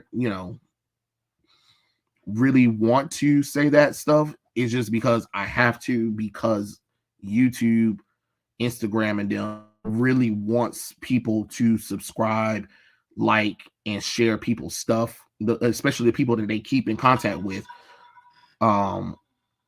As much as it sucks, but it's something that we have to kind of do. So just be like, hey, after this live stream end, please like, share, subscribe, make comments or whatever. So that way you can put into an algorithm. So that way more people can watch it. That way more people can share it, even if they are hating on it or whatever. They love more views on anything. So that way they can make they can make money on the side of it. That's why. And the more they make money on it, the I get the views and get a little bit of piece of the profit. You know what I'm saying? Shoot, got to get a little bit of the side hustle. You know what I'm saying? Oh, good. So Sophie Campbell is a transgender. I didn't know that because they never mentioned her being transgender. They mentioned a woman writing it, but they never said who. So Jenica was aneurysm. I'm quite sure she is. Mikey was my favorite, but I think Leo from the IDW run became mine. Nice. King talked a little bit about the Civil War movie. Well, congratulations to Ruby King. I'm not interested in it, so I'm not going to talk about something that I'm not interested in. Too often people are confusing the exception for the norm. Exactly, Omega. She is trans, but she didn't create Jenica. She did self-insert, but she blocked me this week. Well, she kind of did create Jenica because she, like, if you go on to her her DeviantArt, you can look at the character. I'm quite sure the character is named something different, but it's literally that same character, and she just brought it into the comic book universe. So she kind of did create the character. And Jenica in the current IDW ideas come from the Secret of the Ooze Deviant fanfic. See, that's what I said. That's what I know. Yeah, I heard that. Makes sense. Jenica is Ross Campbell, aka yep. See, that's what I'm saying. Campbell had unattractive female characters. Don't they always? But yeah. That was interesting, but oh my lord, y'all, it is about almost 3 hours. So yeah, I just kind of wanted to get on here right quick. Do this live stream. Remember, each thing that we talked about is in sections. So if you guys want to hear about the Planet Fitness, start at the front. The Fugliet stuff is in the middle. The C2E2 is in the middle as well, and then the comic book industry stuff is at the bottom. See, I went through the title. I did right, y'all, this time. And randomly jump between topics because usually I have a bad habit of that. Moon Catherine Emerism is Jenica, and she incorporated Mirage and Archie adventure characters, and her characters from the 87 to nobody knows about that. Oh wow, I see, didn't know about. Jenica had potential, but she had to make her a trans allegory. Just a waste of a good character, of course. Sophie did create her design, but the character wasn't meant to be a turtle. Yeah, I know she wasn't meant to be a turtle, but yeah, I'm going to the gym tomorrow. Well, make sure you just don't go to Planet Fitness. But yeah, thank you for stopping by, guys. I'm so glad that you guys were able to enjoy my live stream. Like I said, like, share, subscribe, comment, all that fun stuff. Share with your friends, make some comments on there. Remember, check me out on Twitter and Instagram. Same name as this one. And, tell me what you guys think about the new pieces of artwork or whatever. And I'll catch you guys later. See you later.